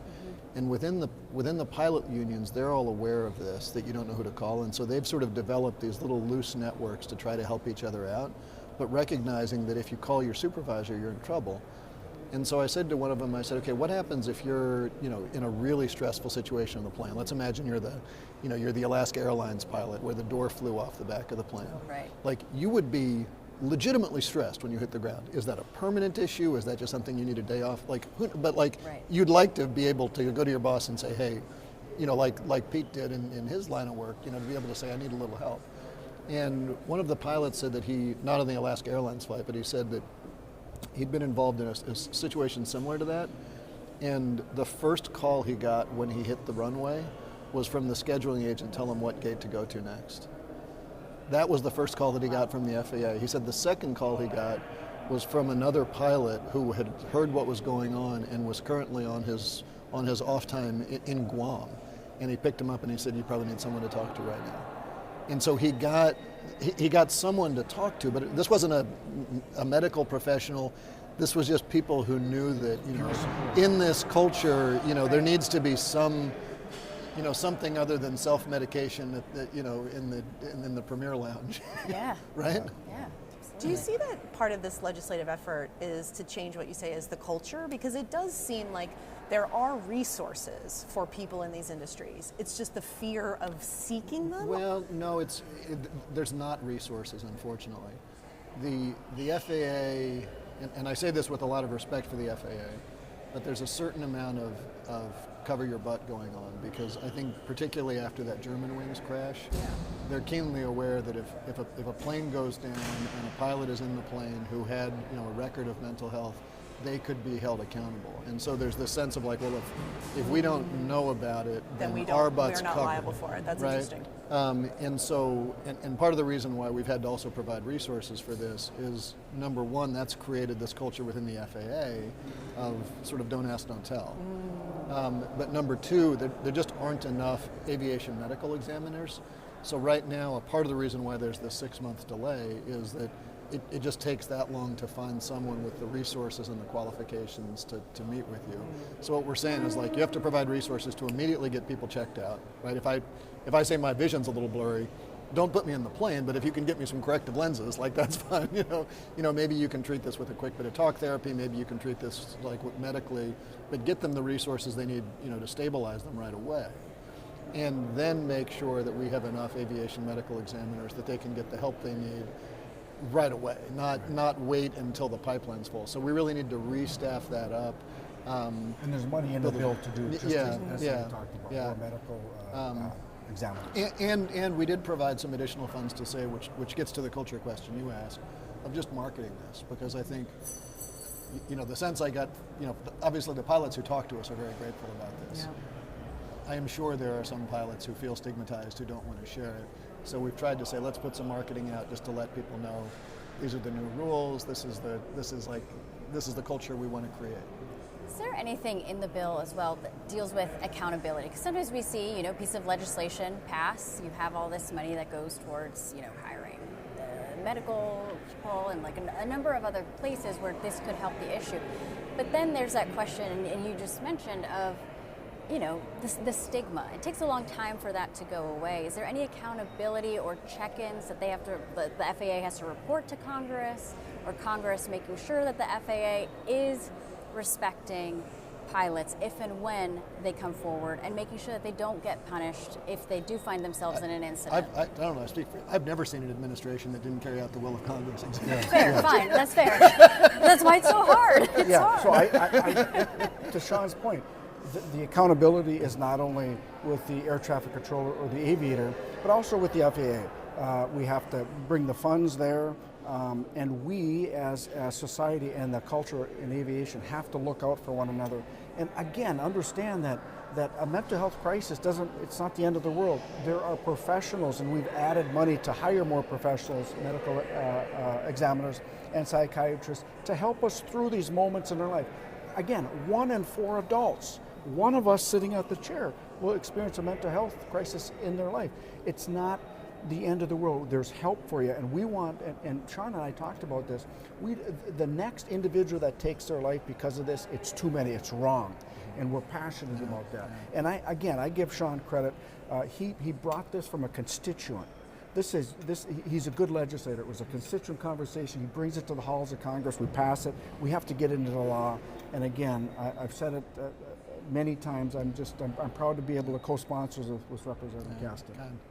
I also would say, like, we have a long way to go, but we are so much better on this issue now than when Pete and I were kids. I give young people a lot of credit for normalizing these conversations. I mean, I know you played hockey. I played soccer and rugby. Like, the only medical advice I ever got was walk it off. Yeah.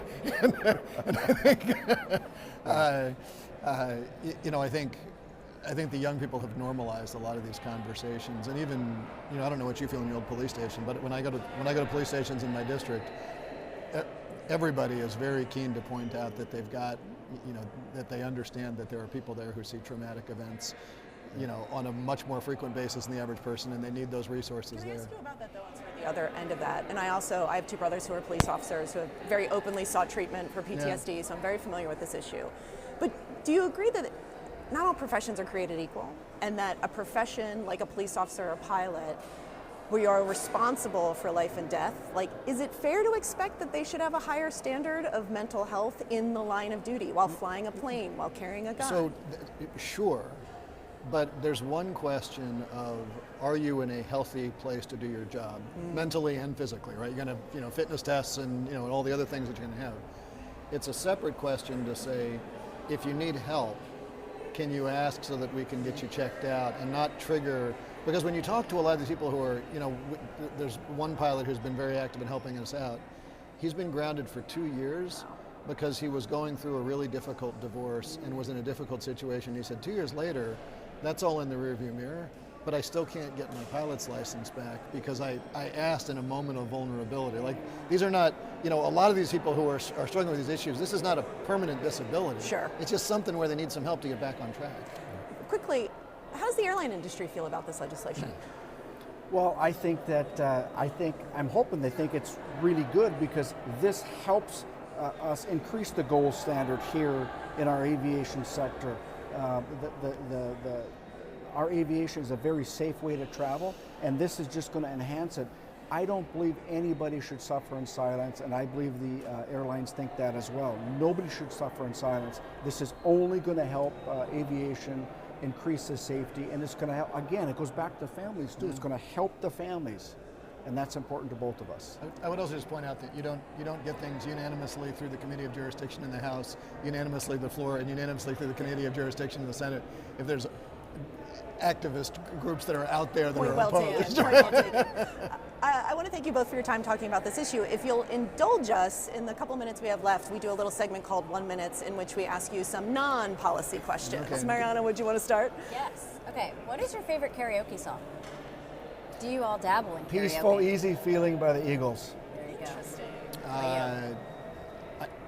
I guess I'm going to go Thunder Road, Springsteen. Okay. Can you both sing it? Do you want to right now? Door slams. Harmonize with me. Mary's dress sways. I'm passing, Sean. Congress can be fun. I preface this by saying you are not allowed to name each other. Who is someone that you consider one of your closest friends on the other side of the aisle, or someone you at least really enjoy working with on the other side of the aisle? So I'm gonna sort of take the fifth. Everybody who I've ever named as my favorite Republican is no longer here. Really like Denver Riggleman, really liked Fred Upton, and I really like John Curtis. John Curtis is at least here, but he's in the lower chamber now. Yeah. So, I'm never going to say I like you, Pete. It's an omen, a bad omen. Thank you. For me, it's Jared Golden from Maine. Yeah. He and I came in together. He's just a solid individual. He's just got a great family, great story, and he's a really good friend of mine. And we're going to miss him. He decided not to run, and I'm personally going to miss him. He's probably my best friend as the Democrats go in Congress. Do you want to take the last question? Yeah, very quickly. What are you all going to do August recess? I know it's campaign season, but we're going to try to get some swimming up at the cabin, and I've got 6 kids. We're going to take care of them, just have a fun couple of weeks. Great. Then it's an election year. Those babies aren't going to kiss themselves. Got to make your way around the district. Yeah, no, we'll be busy in the district. Do a little bit of travel, and then we have, I think similar to you, we've got a family place in Vermont, and my daughter's a freshman in college, and still likes to take week vacations up there with the family, so we'll get some time up there to got to take advantage of that. Yeah. I literally just got back from our family week in Maine, so I highly recommend it. Right on. Congressman Casten, Congressman Stauber, thank you so much for your time today. Thanks for having us. We have to take a very quick break, but we'll be right back. Watching 535, and we'll be right back. I work hard. My dad worked hard. That's where I got it from. What I take home is my future and my kids' future. And if I can invest in companies, they're going to reflect my principles, what I believe in. So why would those companies hire outside people to tell them to embrace principles I don't believe in? Congress must protect the financial future of Americans from the foreign-owned duopoly that answers to no one. $1.5 trillion is parked on the sidelines. Projects that would help create good-paying American jobs are stuck in years of burdensome reviews. Permitting reform would unlock over 650 major U.S. infrastructure projects, from new roads and bridges to bringing more energy online. With faster, more efficient permitting, we can unleash America's economic potential. Let's move from waiting to building. Ready, set, let's build.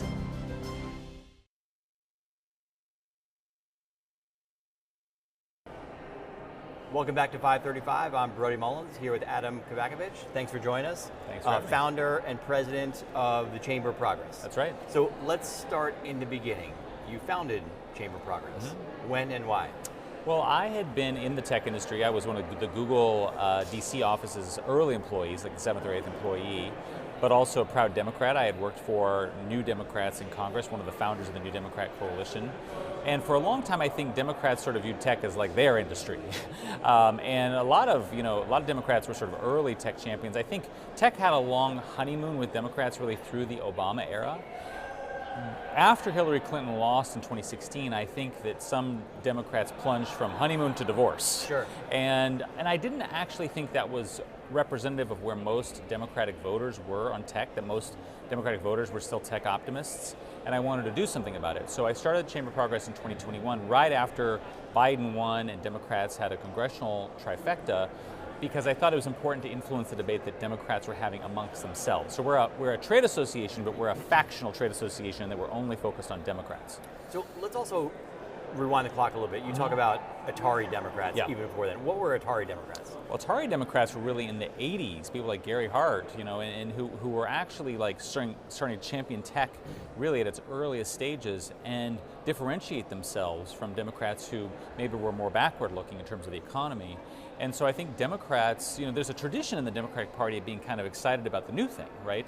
Particularly about innovation. And I think that was really a trend from the 80s through the 90s, really the Obama era, like I said. And so I think that is an important part of our history. And it wasn't just tech because they were excited about tech. They weren't just geeking out. They thought that technology was a positive for actually addressing people's lives, bringing more access, more services, bringing down costs, all those things that Democrats tend to care about. And we want to focus on Democrats, and you're focused on Democrats, but where were Republicans in the 80s and 90s on tech? Were they just sort of ignoring it? They weren't antagonistic. They weren't super focused on it. And I think, to be fair, a lot of the people in Silicon Valley were, and still are, Democrats historically. And so I think that Republicans didn't necessarily see Silicon Valley as a constituency to cultivate. Now, I will say that changed. I think Kevin McCarthy, Paul Ryan, Eric Cantor, when they were in the leadership, they did more. They started doing more outreach to Silicon Valley and open things up. And of course, there are prominent people in Silicon Valley who are on the Republican side, Larry Ellison, people like that, David Sachs. But I think, if you look at the votes and the donations, still the majority of people in the Valley are going to the Democratic side. So let's go back to the period when the tech industry is beloved by both Republicans and Democrats. What went wrong? Well, look, I think part of it is sort of inevitable in the sense that in this country we talk about big things skeptically. Nobody talks about big things being good. And so I think tech as an industry went from somewhat niche cute, interesting, to basically the leading driver of the American economy, America's top export, and frankly having a lot of control over what people see, what people consume. All that's legitimate. And so I do think like it's legitimate for tech to be scrutinized and regulated by policymakers. My beef is that a lot of times in tech policy and regulation, policymakers approach it when we got to do something, anything. And that's not actually how we approach regulation in other industries. Airlines, healthcare, we look at those industries and we say, okay, problem has emerged, let's propose some discrete regulation, let's debate its pros and cons, and then let's implement it. And I think we're still to this day stuck in sort of an immature phase in tech regulation where we haven't moved to that. So you mentioned Hillary Clinton's loss in 2016. This seems to be a key pivot point. What happened then?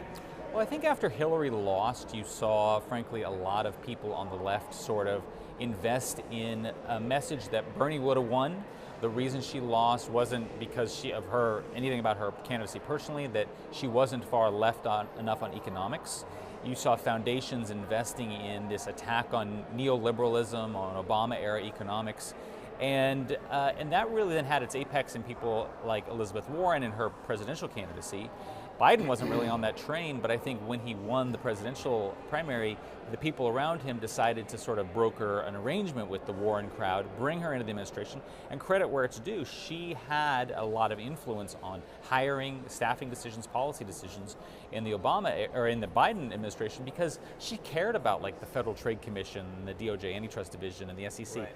Biden, I don't think really cared that much. Yeah, I think when books are written about this era, that 2016 year was such a pivot point for so many reasons. I mean, think about trade. Yeah. We went from pro-trade to anti-trade, boom, right there in 2016. I mean, Hillary Clinton essentially being against Bill Clinton trade deals. That's right. And the Democratic Party making this switch. So then we have Biden. Biden came in, I thought he was going to be just like an Obama Democrat. No one's more establishment than Joe Biden. But then he wasn't. He became this big progressive. I think you're right, because of Elizabeth Warren. Tell us about how that happened. Well, I think partly because he wanted to distance himself, he wanted to do his own thing. I think Biden himself was interested in this appeal to sort of the great man of history model. I can be more progressive. Biden was never as close to Silicon Valley as Obama was. I don't think he saw that as his crowd necessarily. And then I think there were a lot of people they brought into the administration who they didn't really ever resolve tensions among them, right? So for example, on crypto, Biden White House did a executive order on crypto that was actually pretty balanced, and give him credit where it's due. But then Gary Gensler is off launching all these lawsuits against crypto companies really based on no rules at all. And that's what people in the industry remember, the Gensler stuff, not the executive order. And so nobody in the administration was sort of saying, look, we got to actually have a holistic view here. So I think the Biden administration, in some of these areas, particularly business regulation, economics, tech, they let the factions kind of do their own thing without really having a crackdown on on them. And I think another thing that Elizabeth Warren did, and tell me if I'm wrong, was she focused on personnel in the White House. Yes. And that's a key to your report. That's a key part. That anybody, you'll say, she's dogged. She's pushing for her people. She's pushing for their appointments. She has lists. She's organized. The center-left people in the party aren't as organized, and it's sometimes much more reactive. And I think I say this as a moderate. I think the centrist faction, center-left faction in the Democratic Party, is way too reactive to the left rather than saying, here's what we're for. And by the way, not just like we're not for status quo, we're actually for reform. I think that's a historical shortcoming of the moderate faction within the Democratic Party. So name check a couple of these folks that we already know, the Lena Khans, and who are the types of people who Elizabeth Warren was able to get in? I think if you ask people in tech, the things they keep mentioning were Lena Khan, Jonathan Cantor. A lot of that was about antitrust, attack on M&A, bringing cases against big tech. And then Gary Gensler at the SEC bringing cases against crypto companies and being pretty steadfast in refusing to issue any kind of clarifying rules for crypto, which is what the industry wanted. So those were the things that really stood out, but I think there were other things like trade. I mean, so, I think Warren, Amy Klobuchar, others successfully persuaded Catherine Tai as USTR to kind of take their side in trade matters, not actually defend American tech regulation abroad. Really sit on our hands. And then you look at things like missed opportunities. The Biden administration didn't have a tech jobs plan. They didn't have a tech economic growth plan. They seemed ambivalent about it. They didn't also have a plan for using technology to make government better, as Obama had done before. So a lot of this comes from a fascinating report that you guys put out a couple weeks ago called Democrats' Techlash Trap, that's on your website. In this report, which I've read a couple times, a bunch of fascinating terms. My favorite one has to be faculty lounge populism. Right. What is faculty lounge populism? Well, look, I think there was a theory by the Warren crowd, Lena Khan, others, that going after tech was going to be good for the Democratic Party in winning back the working class votes. Really, again, since Hillary Clinton lost in 2016, this has been an obsession of the party. How do we win the working class back?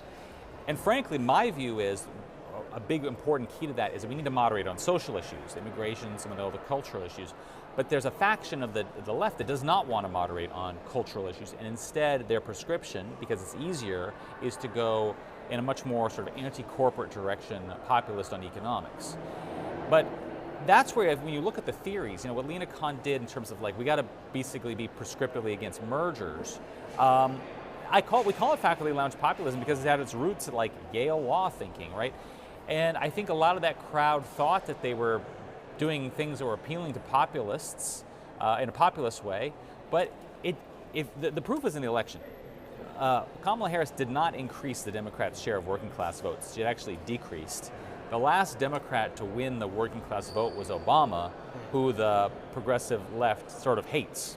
So clearly this plan isn't working, and I think that's an important message of our report, which is to say this war on tech was a double failure because it turned off all these people in the Valley, and it didn't lead to any increase in new votes for the Democratic Party. Fascinating. So for 9 minutes, we've talked about all the problems. You've got 1 minute to solve them. What in your report, outline some of the solutions going forward for the tech industry and rebuilding those bridges to the Democratic Party.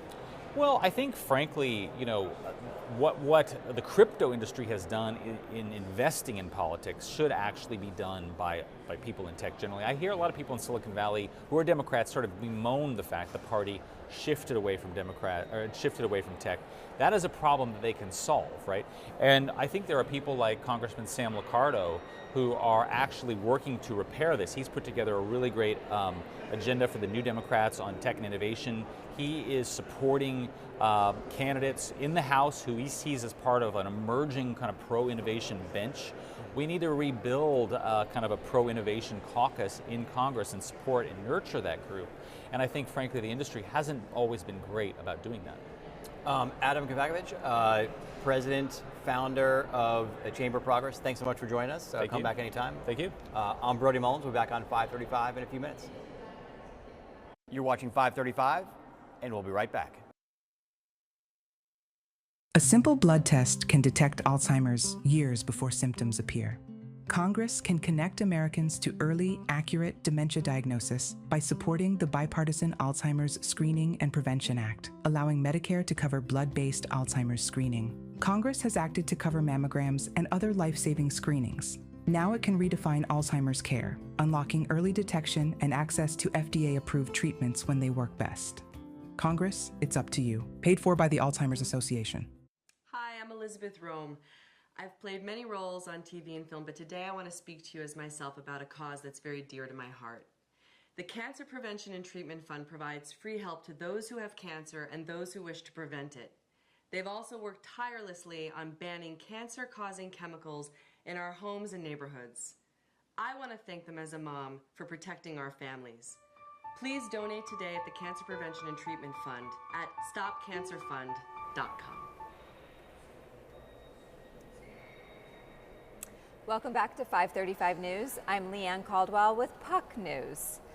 The U.S. has the highest maternal mortality rate, higher than any other high-income country, a rate that is significantly worse for Black women. Since 2020, the Black Maternal Health Caucus has worked to secure funding to address maternal health disparities through the Momnibus Act. So now I am joined by Illinois Congresswoman Lauren Underwood, who has been working on this issue for many years. I've talked to you about this issue for many years. Yes. So it's great to have you on 535. Thank you. Well, thank you, Leanne, for having me. So let's just talk really big picture first. Describe, I know the Momnibus is a series of pieces of legislation. That's right. So can you just describe for me and our audience like some of the main parts of them? So the Momnibus is 14 evidence-based bills designed to address every clinical and non-clinical factor leading to preventable maternal death in this country. 80% of deaths are preventable. And so there's a lot that we can do to save moms' lives. So the 14 bills include things to grow and diversify the workforce, to try to address substance use disorders and mental health conditions. When you combine suicide and overdose, that's the leading cause of preventable maternal death in this country. We have a bill to help our veteran moms. We're trying to clean up some of the data collection issues that have been just so pervasive. When states and communities are reporting differently, it's hard to get a true sense of what's going on in the country. Meaning getting a full look at what the maternal health outcome actually looks like? That's right. Okay. There's just some inconsistencies, so we need to address that. And we have a program called NIH Improve that we've set up to make investments in growing the research base. And so that's actually going to be on the floor next week, we think. And so, yes, we're just really excited to continue to make progress in advancing the Momnibus and to continue to secure appropriations wins. We've gotten over $375 million to implement these key Momnibus priorities through the appropriations process. And so these funds are in communities to help them address the maternal mortality crisis.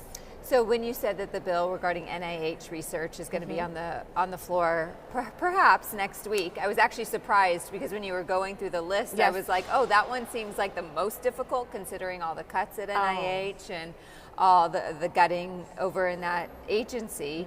And so can you talk a little bit about that specifically, why that one might actually come up for a floor vote? Sure. So NIH Improve is a program that we set up in 2019 with then Director Francis Collins, who was as concerned and alarmed about America's rising maternal mortality rate.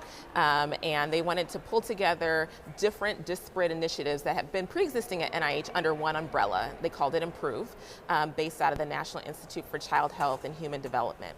Since that time, we've been able to successfully grow the appropriations for this program now to about mid-60 millions annually. And so what this bill does is it just simply authorizes the program. Okay. And so it's been a bipartisan success in that the Congress has reaffirmed basically every fiscal year since fiscal year 2020 to invest in this program, and now we're just offering a full authorization. So it was before Energy and Commerce last month, passed the committee unanimously, and now we're on the suspension calendar for next week. Oh, that's has any of these Momnibus programs been affected by DOGE or cuts that over the last year and a half? Well, we know that many of our Republican-led states are the ones that are seeing the most significant increases in preventable maternal deaths. After the pandemic, the Dobbs decision, and now these looming Medicaid cuts, they've been really grappling with an increase in preventable maternal death while also implementing abortion restrictions. And so many of our Republican colleagues here on the Hill have expressed an openness and an interest in embracing maternal health legislation designed to save moms' lives. So there's Republican colleagues on the Hill. That's what I'm saying. Yes, that are from these states that have seen a spike in maternal deaths, right? Our maternal death rate is increasing nationwide, not decreasing, because of these three factors: the pandemic, the Dobbs decision, and the looming Medicaid cuts, right? Because even though the Medicaid cuts haven't gone into effect yet, 2027, right, in the statute, we've seen a number of labor and delivery units close, PEDS units close. You know what I mean? A health system may close their clinics. In preparation for these cuts. That's right. And so people can't get in to see providers. So that seems like you are having a little bit of success. Very excited. The momentum is here. What are some other factors of why the momentum, and how do you hope to progress it should Democrats win? Yeah. Well, the Black Maternal Health Caucus has been one of the largest bipartisan caucuses on Capitol Hill since our founding in 2019. And so, every year we have an opportunity to convene, debate, and discuss. And, our approach is that folks join our caucus often for deeply personal reasons, and we don't have an all or nothing approach, right? If someone wants to work with us on appropriations, we welcome that. If someone wants to work with us on an individual bill, let's go. But it's been an all of the above approach that's allowed us to be able to make progress over these years. And so it's just been a steady stream of getting things done. And, we're approaching what I call deal-making season here on the Hill. As you approach the end of a Congress, particularly when there's expected to be some transition in terms of majorities, that's an opportunity for all of us to be able to have some negotiations. So are you finding that people who might be leaving the Hill are wanting to do some last minute things as well? Or wanting to put their stamp on the bill, recognizing how much of a priority is for a Democratic majority. Yeah. I mean, we're up to over 200 co-sponsors on the full Momnibus package. We've, done a lot of work to consolidate support in the Democratic caucus. There was a previous version of Momnibus that was passed during the first Trump administration, right? No. Oh, okay. What happened? It was there? introduced. Introduced. It was okay. introduced the week before the pandemic, and everything shut down. And so we worked hard to, make sure that it was socialized, but COVID was such a crisis. Right. Our first Momnibus bill passed in November 2021, the Protecting Moms Who Served Act under Joe Biden. Okay. To help our moms in the VA. Okay. Are you seeing any sort? You said that the maternal maternal health mortality. I'm sorry. Yes. I totally forgot that word for a no second. problem. Has been increasing over the years. Yes. Have there been any bright spots anywhere as far as a specific state or a specific region? Absolutely. So can you talk about some of those? So the states have been very energized, and they have pulled together and passed their own versions of the Momnibus. They use this same word. So New Jersey has had a Momnibus, Pennsylvania, Ohio, California, Arkansas has had a whole maternal health package. And so states are able to do generally a combination of like workforce issues, helping some nonprofits, and then Medicaid expansion is what they've generally done and called it a Momnibus bill. And so that's created this really synergistic effect because states are already beginning to tackle the challenge. And so now we're unlocking additional federal resources to support that work. Yeah. If the Congress passes a CR, which they are expected to, it's supposed to be only short term. We'll see what happens in the lame duck. What is the impact going to be on this menu of legislation, of bills? Well, as I said, since about fiscal year 20, we've been able to secure $375 million in funds that were based out of the Momnibus. So we're just going to keep growing those investments. The key priority for us is making sure that we can also advance our authorizing legislation, right? Because everything's not been able to be implemented through appropriations. Some things you have to move through authorizing committees. And so we're moving on a dual track, and we're tracking on several bipartisan bills that are either bipartisan in the House or in the Senate or both. And using every single opportunity to move them forward. So that might be the NDAA. That might be tagging along on an omnibus package. That might be, there's just different opportunities, and we're not going to let any go to waste. Yeah. Are you worried about Republicans' reconciliation if they do a 3.0 bill, that there might be further cuts to healthcare spending? We don't know what is in this package yet, but have you guys gotten any sort of insight that there could be some impact on Momnibus or other health-related legislation? I am not.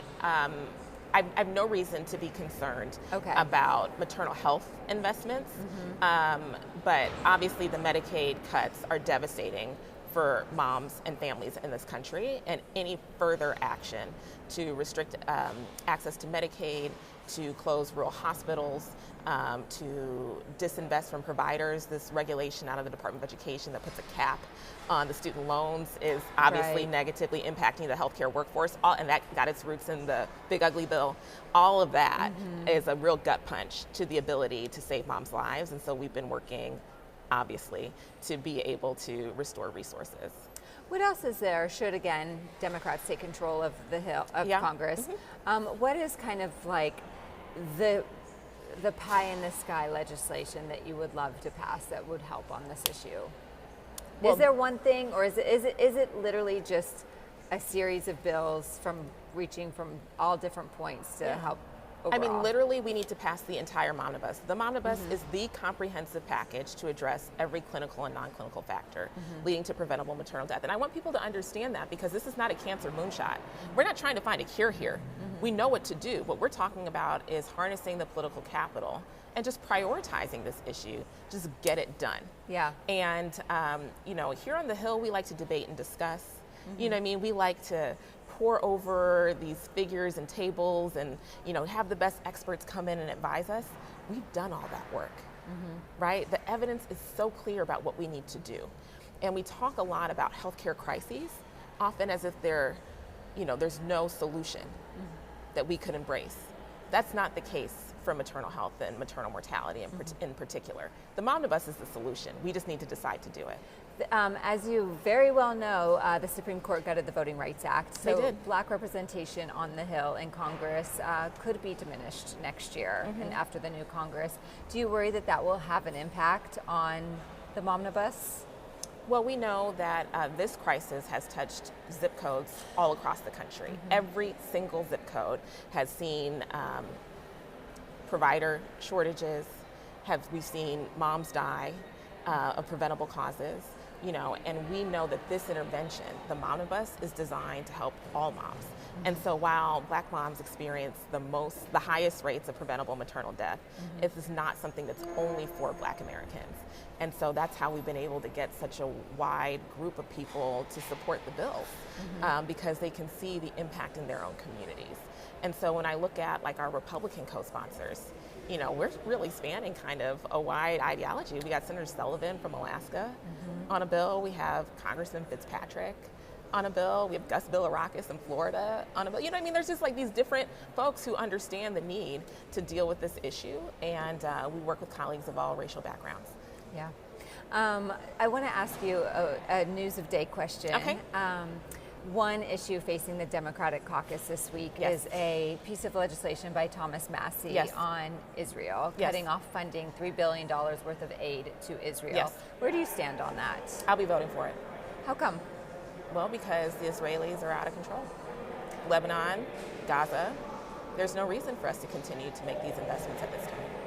Do you think that Leader Jeffries, who put out a letter today opposing the legislation, do you think that it was the wrong position for the leader of the party to take? No.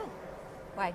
He's been very forthcoming about his position on this issue, and there's a variety of positions as we encounter and reflect on the war in Gaza, the U.S. role in rebuilding Gaza, our role as an ally, the relationship that the United States has with the Israeli people, our responsibilities to be able to provide for their security, and Democrats have a whole host of perspectives.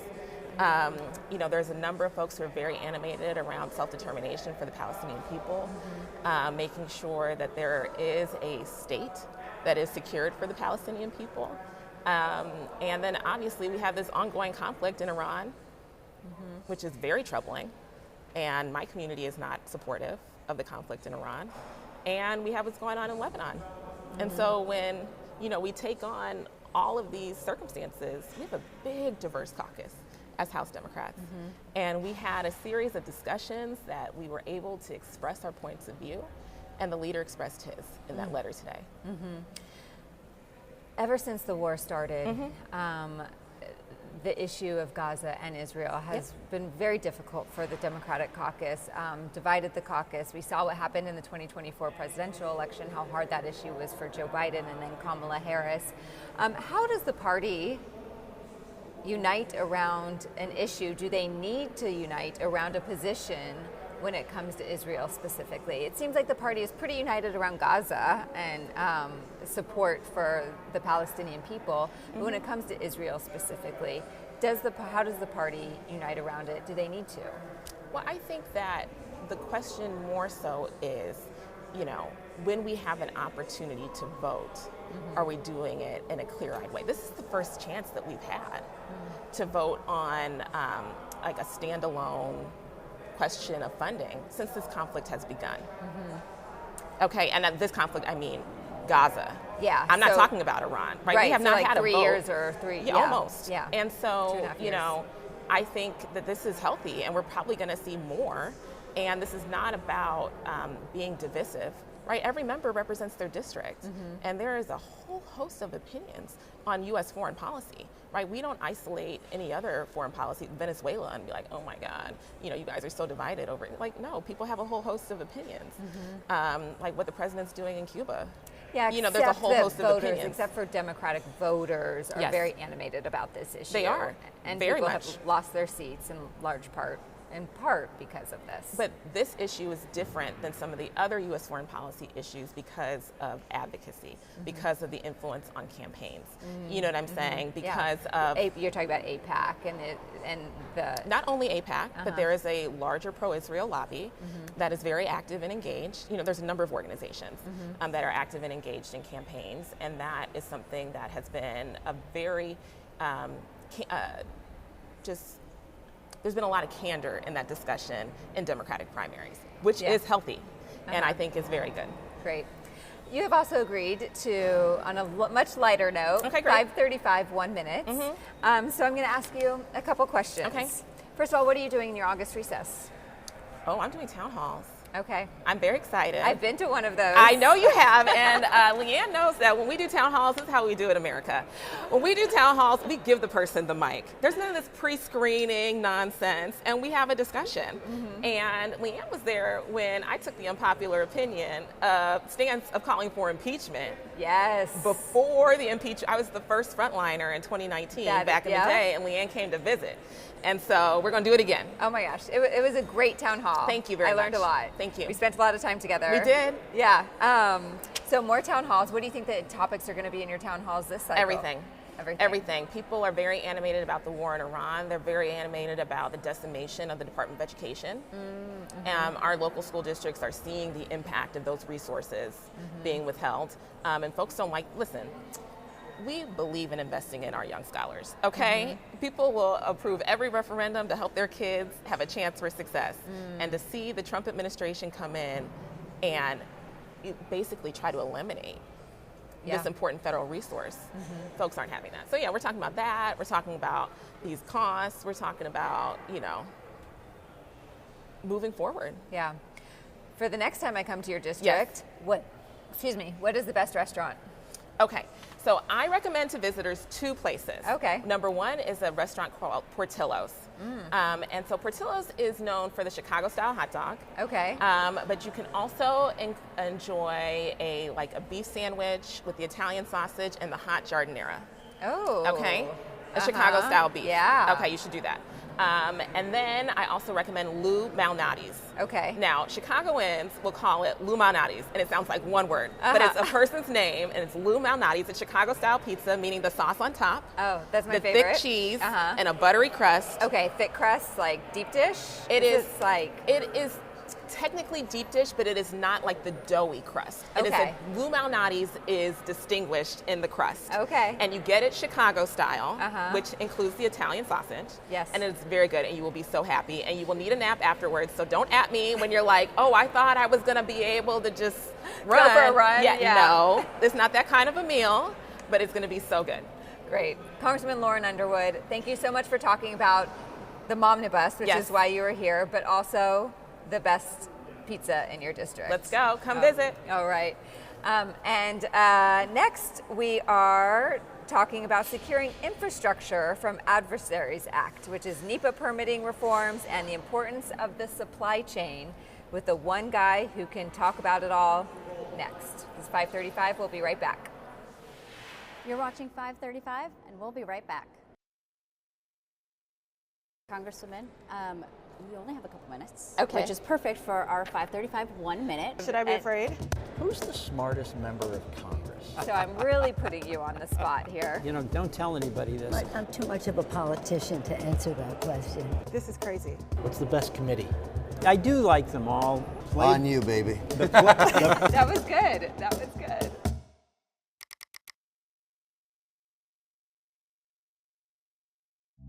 For all it takes to be a property owner and the prosperity that comes with it, you have an alliance working for you. The American Property Owners Alliance. Real estate experts, financial professionals, and community leaders standing together to support, protect, and represent millions like you.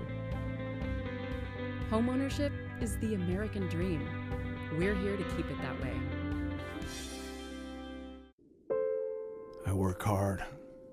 My dad worked hard. That's where I got it from. What I take home is my future and my kids' future.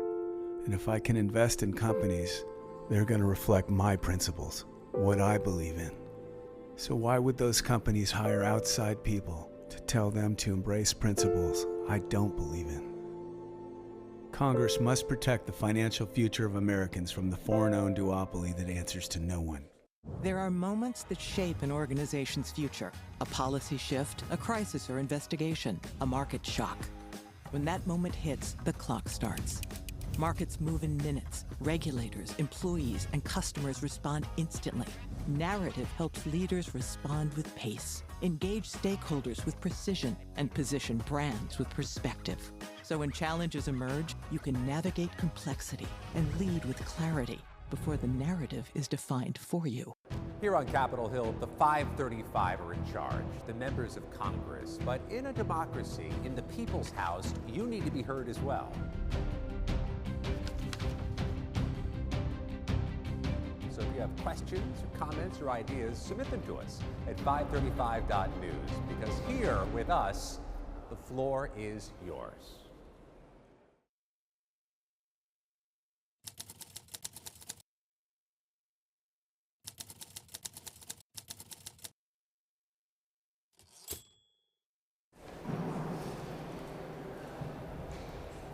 Welcome back to 535. I am very excited to nerd out with Congressman Dusty Johnson. Why do people always use that phrase with me? Because you're a policy wonk, and you find yourself in the middle of very big negotiations, trying to broker peace, you know, describe and get people to understand certain policies. So it's true. That's me. I do like going to you to be like, okay, what does this mean? Yeah. And we're going to talk about a number of things that are coming up. You're on a number of relevant committees that are obviously trying to get a lot of work done before the end of the year. We do try to do work around here. It's amazing. It doesn't always go like we intend. Fair. But there is work that happens behind the scenes, and we like to showcase that.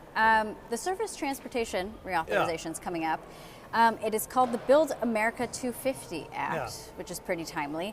I want to start by digging in to the Securing Infrastructure from Adversaries Act, which is part of this broader package. I mean, can you just outline, you know, what exactly does it do for people who may not know?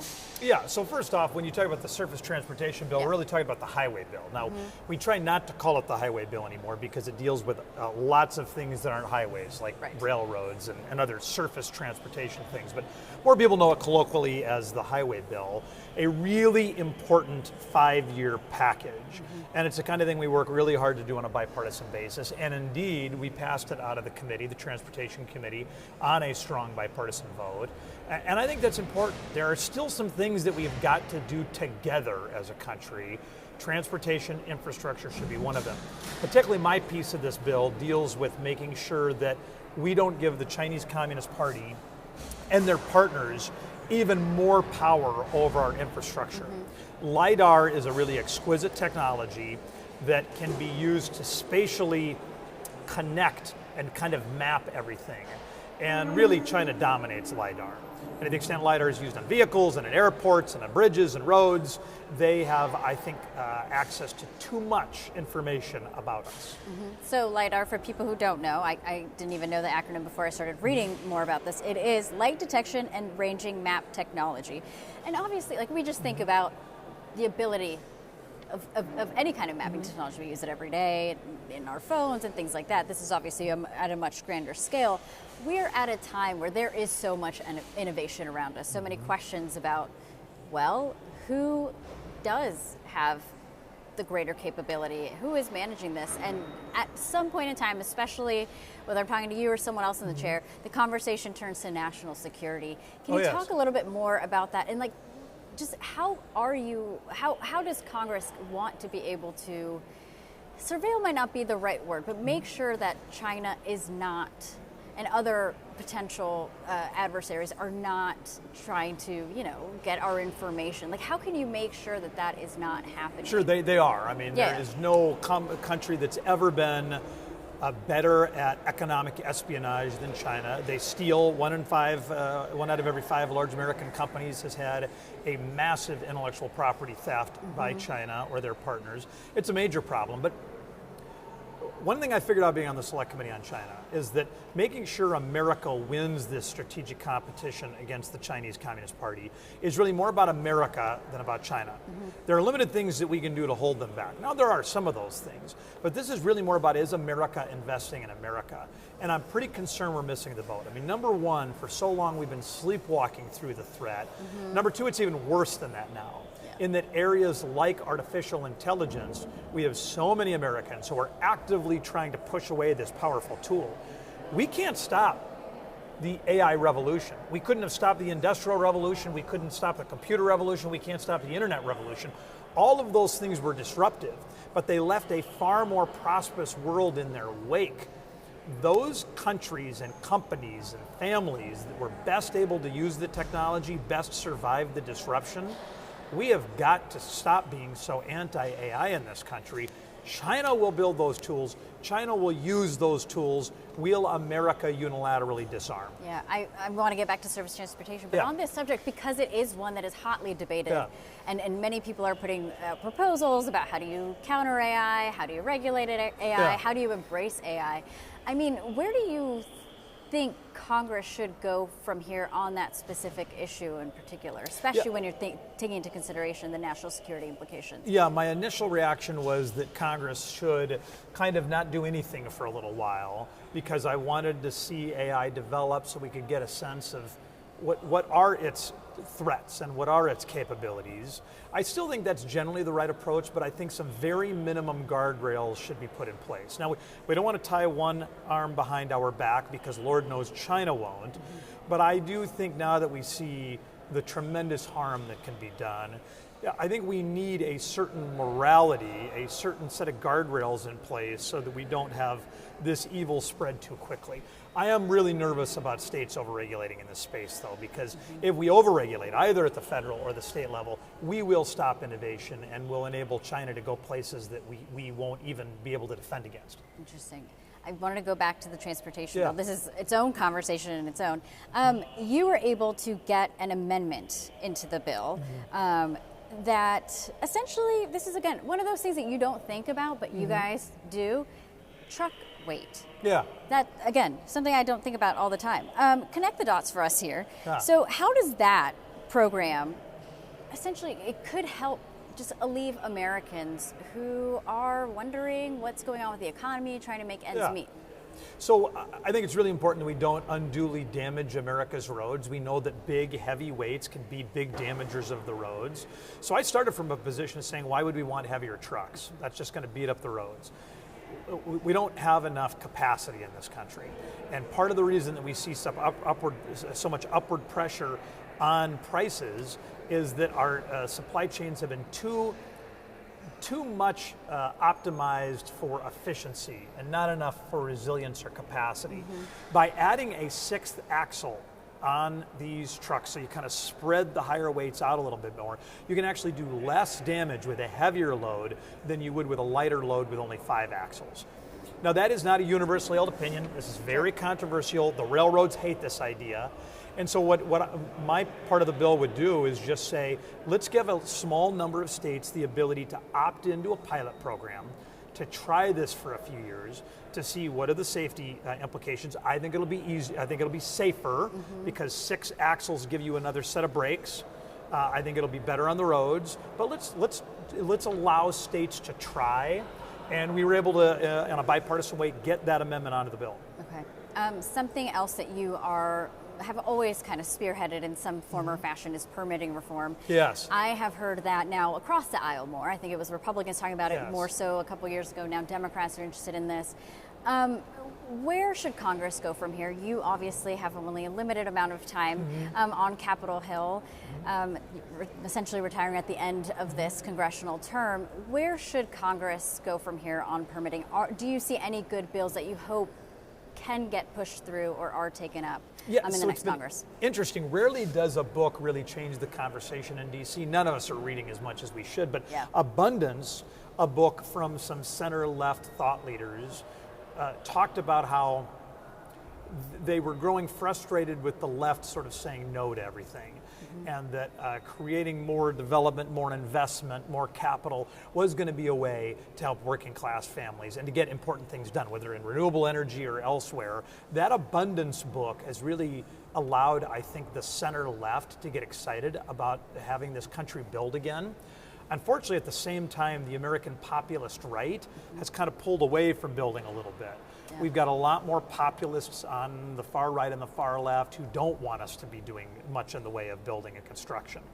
But it is way too hard to build things in this country. It is an almost uniquely American problem. The same highway project that you can get greenlit in Germany in 6 months, they have a statutory shot clock that it's got to be approved in 6 months. Sometimes you can get done in 6 years in America. We have made it too hard. We could never do the Eisenhower Interstate System, the Tennessee Valley Authority, rural electrification, universal service, the Missouri River dams. These things you could never get done today, and I think that's a shame. If we want the next century to again be an American century, we need to get back to having America be the birthplace of big ideas and big investments. As someone who, again, finds themselves in a number of different policy discussions, what do you hope? And this kind of goes across the board, because you are looking at the end of your time here on Capitol Hill, that the House and the Senate could be able to get done. There's just, I'm sure, so many policies that you can think of that are important, but if you could really pick like one or two that you could tell, a couple of your friends, you've got to keep pushing this, and this is why. Yes, I do think siting and permitting are really important, and there is some bipartisan agreement starting to come into focus. It's a difficult issue to do in an election year. Right. Second, healthcare affordability, particularly in the area of pharmaceuticals. In America, we do pay a lot more, and both President Biden and President Trump had and have some innovative ideas. Both were able to put some of those ideas into place, but I still think that there is more for us to do. And then I also think we need to restore a little bit of civic mindedness around here. We are so interested in fighting, and the rise of extremism on both the right and the left is not consistent with the best interests of America. I would love to see more of us behave like big boys and big girls around here and talk about how finding common ground is the most powerful way for us to strengthen America. Congressman, thank you so much for joining us. I think this is your debut, right, on 535? I am very excited. Good, come back. Dear Diary, today was a day. Well, come back anytime to talk about all of the number of things you're still working on. Appreciate Thanks much. it. Thank you. Make sure to come back tomorrow. We obviously have a very, very full show. We're going to be talking to a number of lawmakers, Dina Titus, Juan Ciscomani, and Christian Menefee, and many others more. Again, on behalf of all of us here, thank you so much for joining us. If it matters to the 535, it very much matters to us. Have a good one.